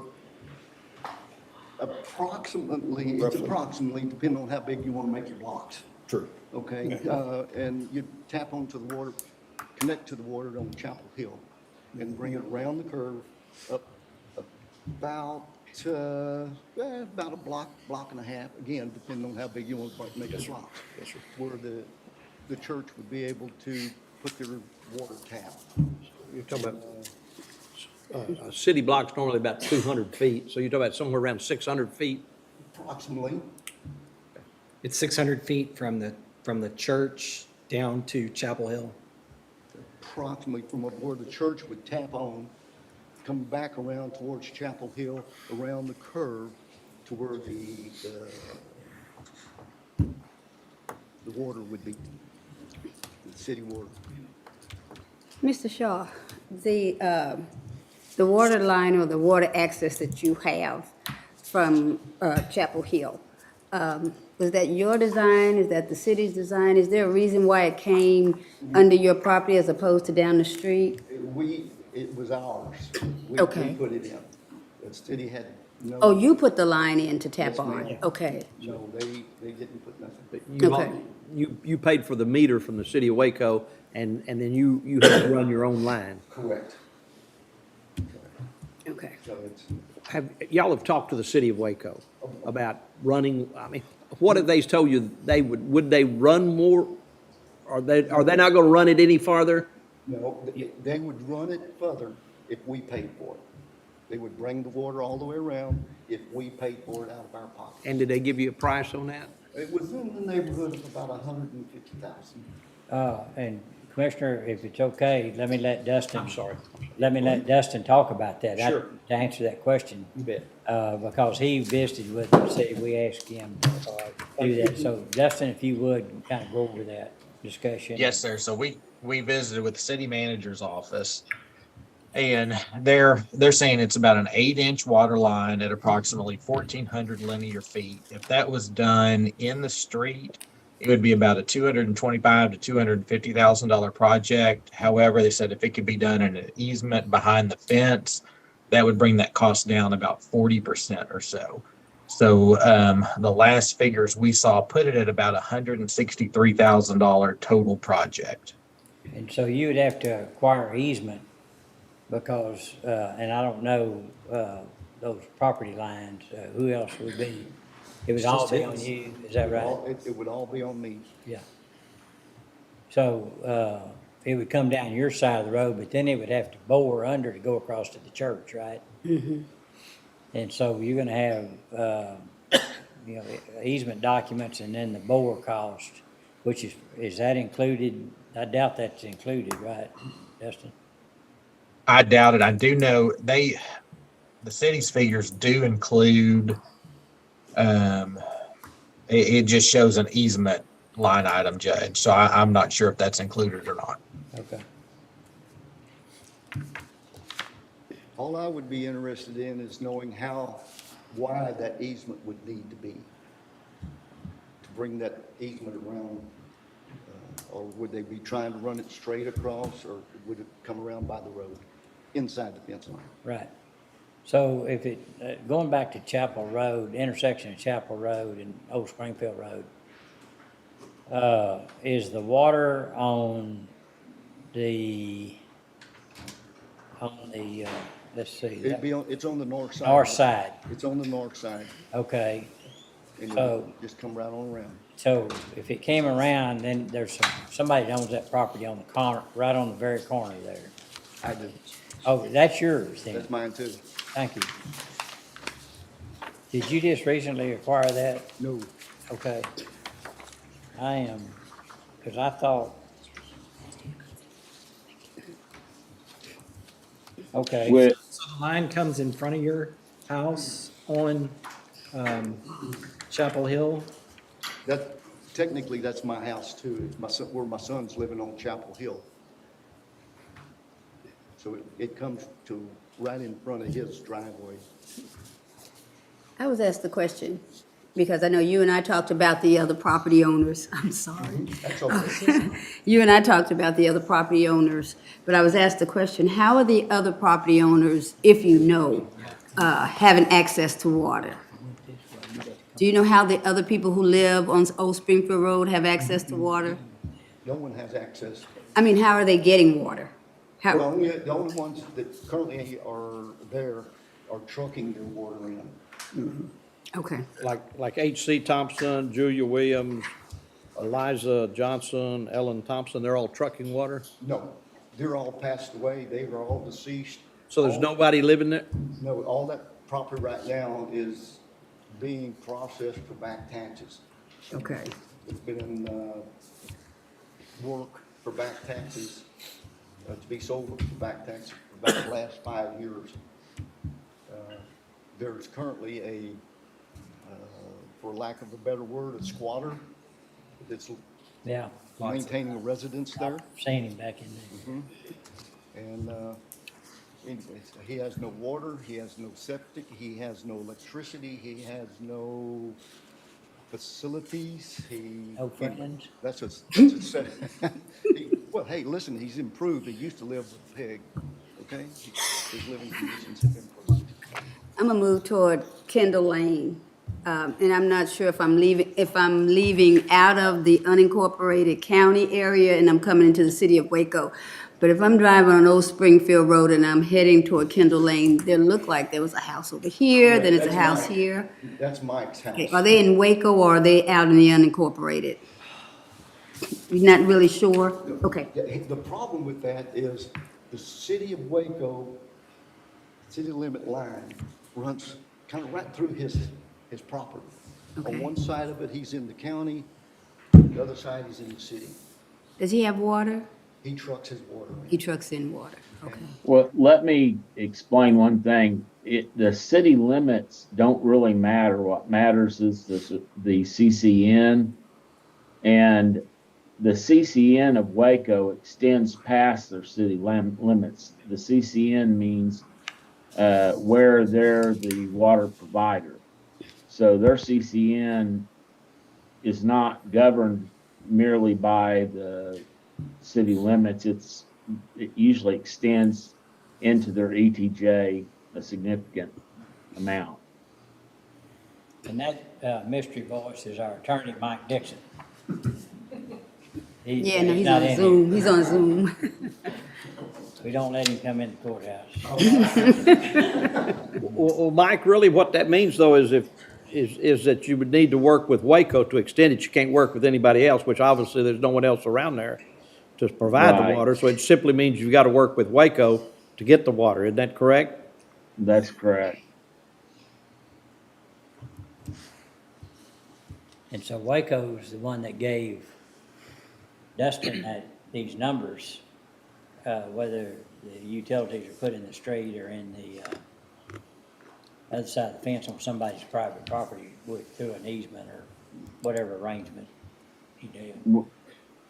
The gentleman who's there that has the property there, would you be willing to give an easement on the inside of the fence? We would definitely be willing to talk with you, and about a 99.9% will agree to it. I think, I gathered that you just want to know what that How entails. wide? How wide? Yeah, how wide of a strip is, are Yeah. you gonna need? Mhm. You know, it'd be 5 foot, 10 foot, and that's only strictly for, It's, But they're gonna want 50 foot. no, well, the city would, yeah, they might. But like if you go out where I live, which is further down the road towards Hallsbury, Elk area, the Elko water system easement, well, Tom, you may know how wide those easements, but they're not very wide. But they need to be wide enough so a backhoe, but a backhoe would get in there and fix a leak. that would be no. So Judge, it does say, let's see, a 15-foot easement on private property out against the fence that would have to be acquired, and then it would have to be outside of the 40-foot county right-of-way.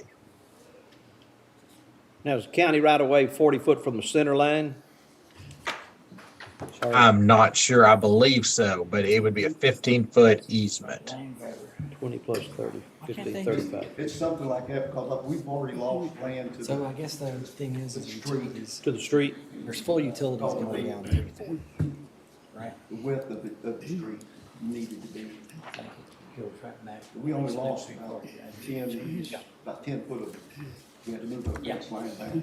Now, the other property owners out there, they are in favor Oh, of absolutely. pursuing to try to get you guys a water line. Now, the gentleman who is trucking his in, and then there's a really, like a renewable energy home with the, it's kind of like it's 2 stories.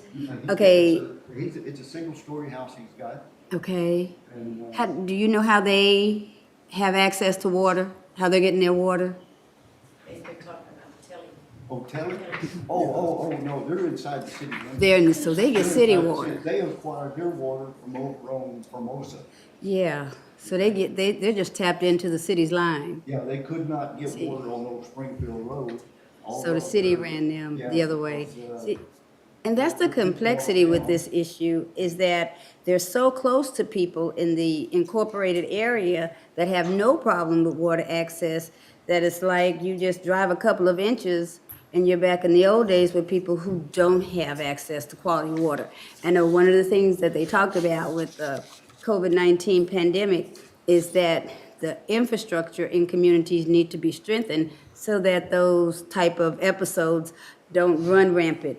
You know, they don't contribute to people's health and lifestyle.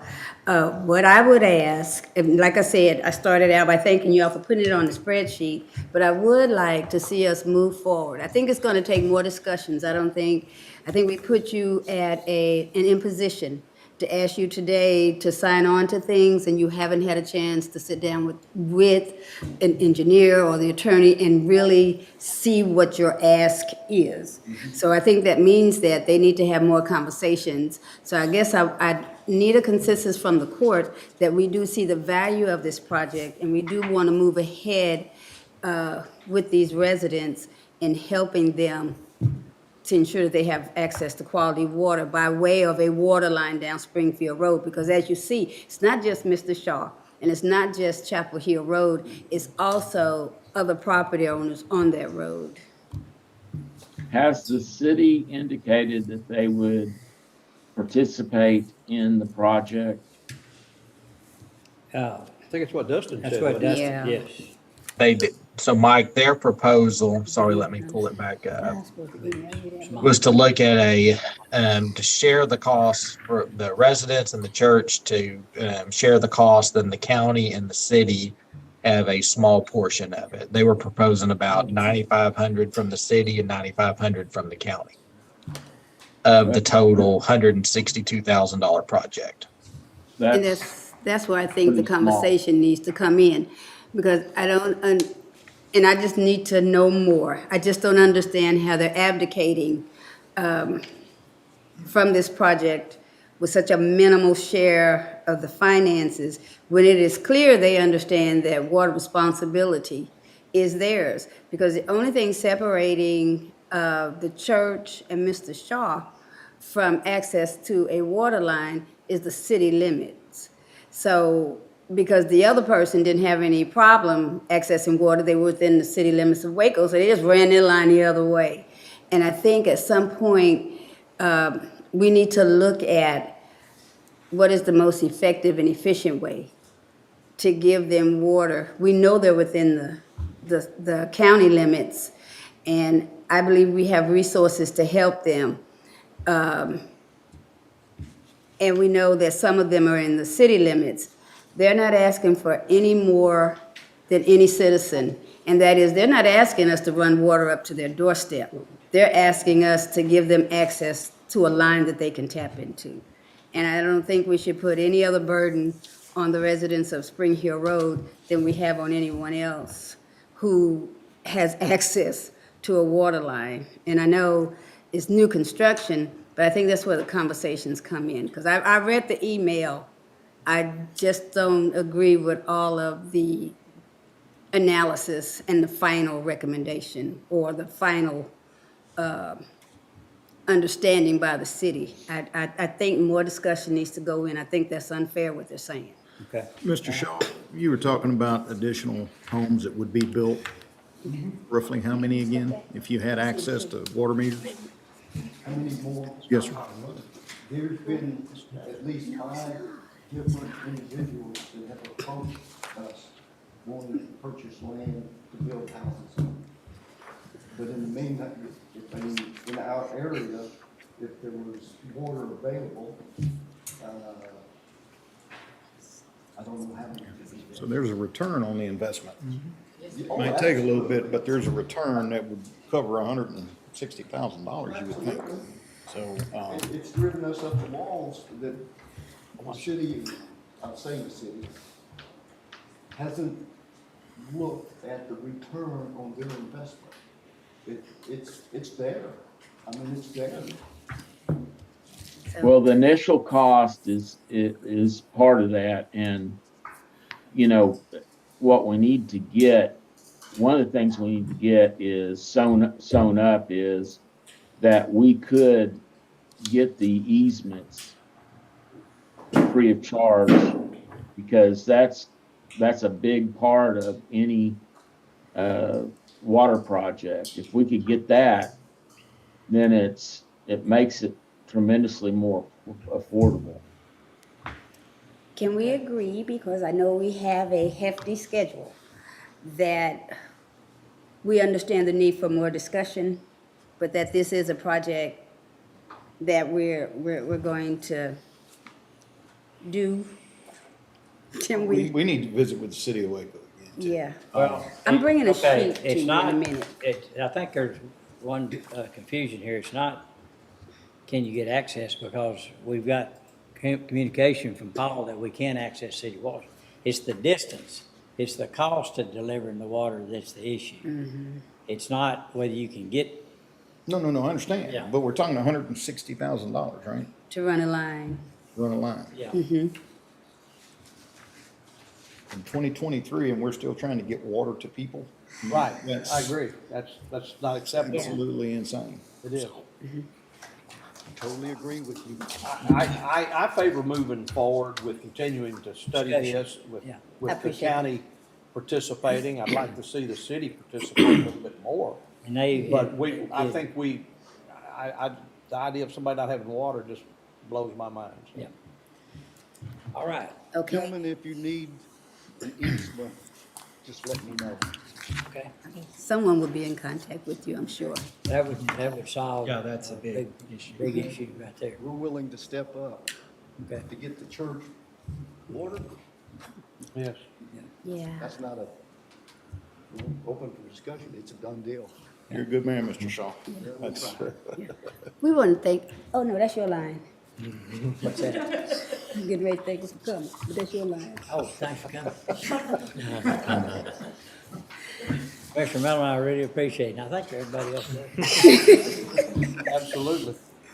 Thank y'all very much. We'll be. I should like to say this. Yes, you gotta work on it. Speaking for our pastor and the members of our church, we want to thank Ms. Miller and each of you for any consideration shown toward this project. Yes, sir. We certainly would appreciate it. As a matter of fact, we had several people to come in and join our church just a couple of weeks ago. Congratulations. And we're growing, but we sure need that water bad. All right. Okay. So whatever y'all can do to help us will certainly be appreciated. Thank you very much. Thank you all. Have a good day. Thank you. All right, Mr. Ray, you want to come up to the.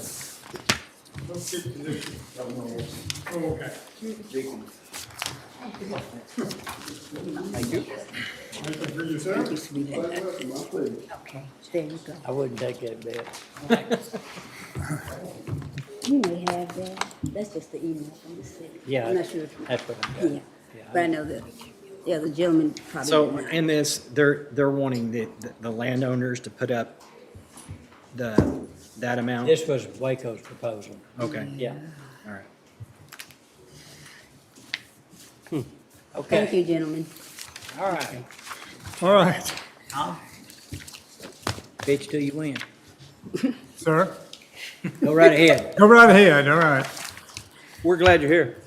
Good afternoon, Commissioners. It's a pleasure to be here and bring you an update. This one is on the non-arsenic projects that were on the list.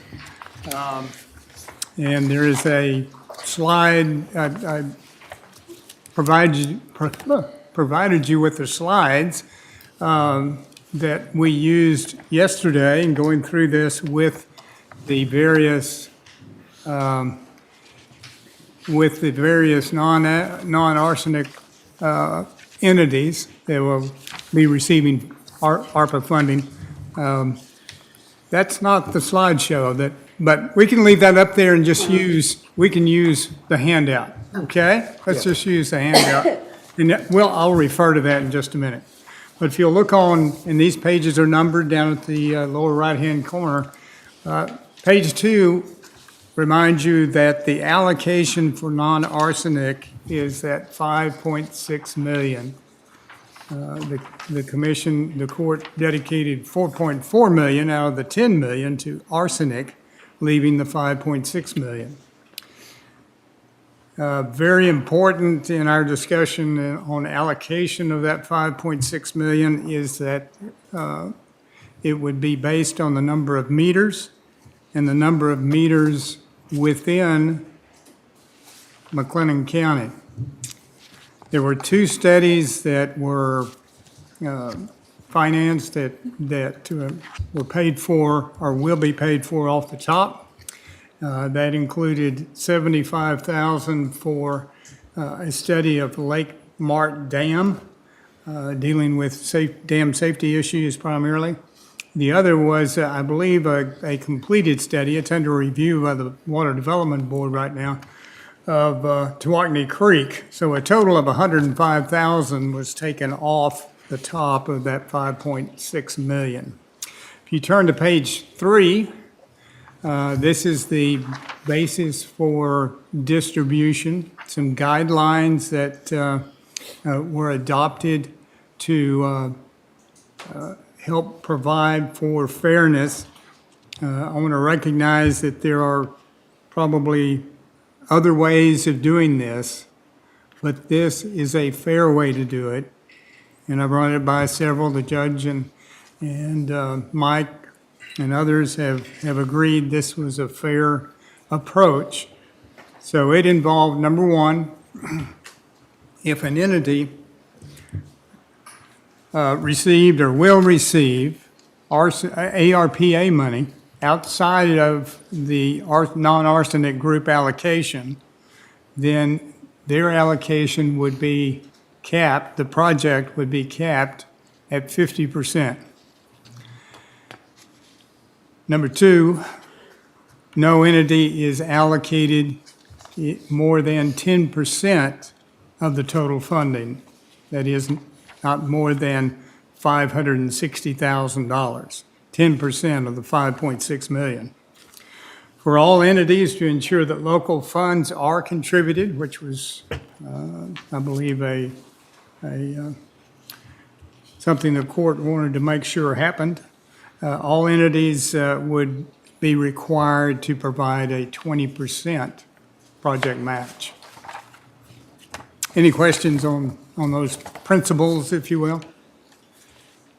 Outside, if they receive ARPA funds outside this non-arsenic group allocation, does that mean like a city that got their own ARPA funds? Is that where Right. that would come from? That'd be clarified in just a minute, but that's okay. exactly right. Okay.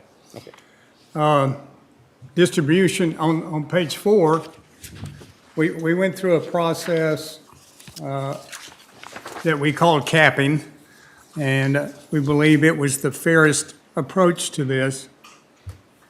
But and the steps for doing that are shown on page 4. Beginning with the 5.6 million, the first thing that was done was the funding was pro rata based on the number of meters. In McLennan County. In McLennan County, yes, absolutely, all within McLennan County. So next, we compared the cap limits, okay? So that was the 560,000 cap, as well as the 50% of the project cost if they got outside or other ARPA funding. Okay, that would also include the arsenic entities, the ones that received arsenic funding from McLennan County. From us? Yes. Their project request cannot exceed 50, their ARPA request cannot exceed 50% of their project costs, according to this capping procedure. For their non-arsenic request? Yes. Okay. For their non-arsenic facilities. Okay. All right. And then we also applied the 20% local match on that as well. Oh, okay. So if an entity's amount is greater than one of the cap limits, the cap amount is applied. And we'll show this on the next table. This entity and its meter count are then removed, and another iteration, another cycle of allocation is done with fewer total meters. The denominator gets smaller, so the ones that are remaining, which are primarily, smaller systems, their percentage will necessarily go up. So we thought that was a nice, fair way to go about this. Total funding for the allocation is adjusted for the uncapped entities, meaning that they will receive a percentage based on the total remaining meters in play. All right, if you go to page 5 on my handout, that is the results of the process. It's also provided in another table which provides essentially the same information, only without the color, on page 6. But if you look down through there, on the left are all of the requesting entities in McLennan County. On the next column is the amount that they requested. Again, page 5 or page 6 will show you pretty much the same thing. The next column shows the number of meters within McLennan County. And recall, we actually had them, because the meter count was so important to the allocation, we had Mike drew up a little affidavit certification that actually, makes them responsible for telling us an accurate number, if you will. The capping rate, as we call it, I talked about, whether it's 50%, again, for the non-arsenic portion of an entity's request that entity is getting arsenic funds, then 50% is a cap on their project cost, on their non-arsenic project cost. And then the 80% again applies to all entities in terms of having a 20% local match. The column in the middle shows the funding received, capped, or the 560,000, which is 10%. Okay, there are a couple of those. Elmont, McLennan County, WCID 2, as well as the City of West. Okay, received the 560,000. Levi Water Supply Corporation as well. And the next column, Haley's showing you the percentage of the McLennan County funds that are being, the 5.6 million available for non-arsenic. What percentage of that is being applied to each of the entities? The next column is the source of funding, whether or not, or whether an entity is receiving funds directly from the U.S. Treasury, or from the Water Development Board, or from McLennan County ARPA money. And the final column on the far right just shows you the amount. Those are amounts from that are directly from the U.S. Treasury to those entities. And let's see. We can skip page 6. It's essentially the same table. The last page that we've got is essentially the same thing. It's showing the sources of funding by entity, so you can look at that. It shows a column of the direct funding from the U.S. Treasury on the far right. Those entities that have non-arsenic projects within the arsenic funding group are shown in the fourth column over from the left. The proposed McLennan County arsenic funding, ARPA funding, is that middle column, and the project costs on the first column. So that's what we went through with the, I did my best to explain the process, the capping and the use of those caps to reduce the number of meters so that the remaining entities would have a higher share. And the result of that, I think I can assure the commission, is that some of the smaller entities are actually getting a more meaningful amount of money. The response, I'll let the judge talk about the response, but all I heard was very, very positive. I received a number of phone calls after the meeting, thanking me or, thanking the court for doing a good job of trying to be as fair as possible. So that's what we've got. I think Mike has got the beneficiary agreements for all 18 of these ready. We just have to fill in the blank. We gave them time to ask questions, and they were basically, not a whole lot of questions. It was pretty plain, what we're trying to do, and, it was favorable comments and a lot of nodding the head, and everybody left. They said, thank you. I got several text messages back. Good. It's a good plan. Appreciate the help and, all of that. So, and a couple of people came by and said how critical it was that they got this money and really made it work, for them. So, I think they're totally satisfied with this program, and, it fits all the boxes that we wanted it to fit in regards to complying with guidelines that we have.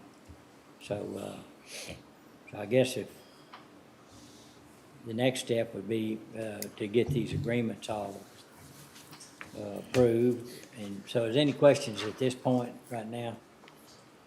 If not, Mike, if you'll pick it up. Any questions? Okay. I think you could approve the proposed McLennan County ARPA funding just as a whole. And then you could approve the beneficiary agreements as a whole. I don't think you have to go through and do each one separately. So, if the court feels so motivated to say that they would make a motion that the McLennan County funding plan that was presented by LAN Tom Ray and supported by Dustin would be one motion. The other one would be to approve all the agreements that would come under that with individual entities. Right. Okay. By referring to the item, and don't forget, one of them is on the supplemental agenda. So Judge, it would be, in terms of the agreements, it would be L1B1 through 15, L1C, and B1A on the supplemental. What's the supplemental? B1A, It was the, it's for Bosque Basin. That was Bosque Basin. Bosque Yeah. Basin. That was one that factored into that. Yeah, right down here, yeah. Okay. Anybody want to take a stab at that, or want me to do it, or? I'll try. Okay, Make a motion to approve L1B 1 through 15. Yep. Which is the, plus the supplemental of B, plus the supplemental B1A. B1A. All right, One C. And L1's. And L1C. and L1C. Okay, thank you. Does that include the amounts that were presented to us? Yes, in the amounts as presented by Tom Ray and Dustin Chapman. I'll second that. Okay. All right, got a motion and a second. Any questions? No questions. All in favor say aye. Aye. Opposed? Pass. So now we need to approve the McLennan County funding plan as presented. Judge, before we move to that, I do have one thing I need to talk about on these agreements. What I did is the ones that were emergency generators, I made that the primary deal because it's state required.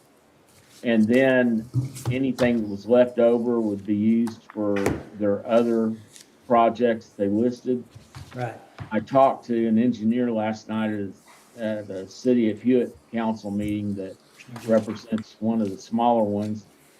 And he said that they may want to use their money to work on a pressure tank first. That's more important to them actually serving than a emergency generator. So what might happen is that one or two of these may come back for amendment after they look at it, but it'll probably just be one or two of them. You know, generators are hard to get right now too. Yeah. But, Absolutely. but will that satisfy the government as far as Yeah. penalizing those water corporations that don't have the backup generators that they've told them they've got to have? If they spend it on something else, and then we have another Well, cold I spell. think what the engineer was saying is we won't have any need for generators because we won't have any water. So, I'm not arguing that, but I don't know that that's how the state sees it. yeah, but Federal. Work it out. Yeah. okay. So, okay, I understand that. So we would come back with an amendment if that happened. And then, Right. do we need, I think when we first talked about, we talked about approving this funding plan. And then the next one was supposed to be the subrecipient agreements, but, so do we need to approve this plan as presented, Dustin? We did. We did. We did, didn't we? I thought that's what, I think Commissioner Jones' motion included those proposed amounts, so Okay. Judge, I think we should be good. Okay, good. All right, I wasn't gonna vote for this until I looked up and saw what a terative meant. So now that I What a know, what? I was for it. So Don't tell me you found a typo. no, I just didn't know what iterative meant. Oh. That's all. okay. Dustin, anything else regarding this plan? No, sir, that should take care of it. All right, well, thank you, Tom. You bet. Good job. Well, I want to commend the commissioners and the judge. I've been also dealing with another county, Williamson County. They did a good job, but the commissioners were not as hands-on as you guys have been and gals have been, and we appreciate what you did. I think the McLennan County is going to appreciate it. You put a significant amount of these federal dollars that we see, now I'm editorializing, but we see our federal dollars going to all kinds of things. This is really a meaningful thing to put Right. these dollars into, and you've done a good job. Yeah, thank you. Appreciate Thank it. Thank you. All right. Okay, Dustin. We got So Tom Judge, in here. well, we can move to department head evaluations. We do still have that legislative item on the agenda if there's Yeah, any update. I don't have anything. I think that nuisance House bill, is it 1372? One of them, it was referred out of calendars. And so, all right, I don't know if it's come out of calendars yet. Herb Friday thought it was fixing to, and we may have to write some more letters to support our position. But mainly what that is the opioid settlement was to be settled directly with the municipalities and the counties, and what the state's trying to do is use that nuisance legislation, which was very broad in general, to change it where that all these funds came to the state and then were allocated back down to us, which I don't trust their sticky fingers. And so the damage was done here, and we went to the trouble to file a lawsuit that showed detail on how we came to the conclusion of our loss. And losses aren't paid unless you prove damages, and we proved them, and we prevailed in court. And so the money needs to come here, and plus the other thing, we're a catchment area for a lot of mental health and alcohol and drug abuse folks that come here for help, veterans and others, that we can put that money back towards helping in that regard, plus prevention going forward. And this is a long-term deal. This is gonna be like the tobacco money. We're gonna be recipients of this funding either directly, we hope, or even indirectly through the state for decades. So we need to get it right. And any of the other legislation, I don't have anything unless anybody else has anything. The CUC meeting had a lot of things working and all, and we're supporting what CUC is supporting, plus the Texas Association of County Commissioners and Judges, which is a different organization, which can lobby. So, but if anybody has anything as we move along, we'll bring it, feel free to bring it back to court. Okay. Anna, come forward. You're next. Are we in executive? Okay, No. yep. That doesn't keep you from walking up this way. I'd be happy to stay around and bill unless you want me to leave. Trying to be efficient with our time. Mike was asking you a question, I think. What, Mike? Do you want me to stay and bill or leave? Yeah, you can, go charge somebody else. Okay, All right, thank you, Mike. bye-bye. Okay, I'd like to go into executive session at 551.074 of the government code regarding personnel matters specifically pertaining to evaluations. Anybody need a little break? You can take it. Get you some more medicine.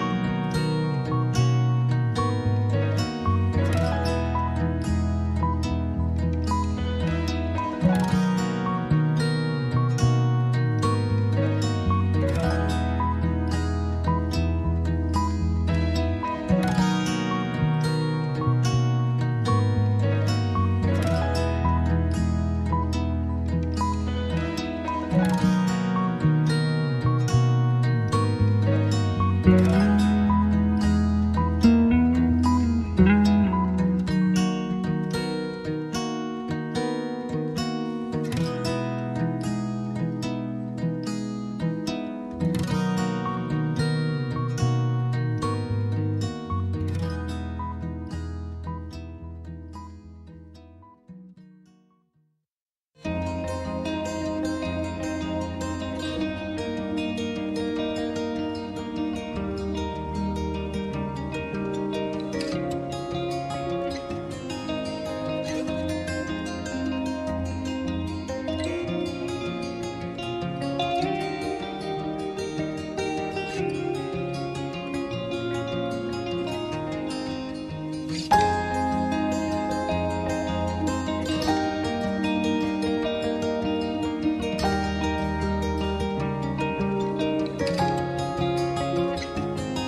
Okay. All right, it's 3:34. Let's go back into regular session. All right, is there anything else to come before the court today? Seeing none and hearing none, I say that we do not need to meet tomorrow, so we will stand adjourned.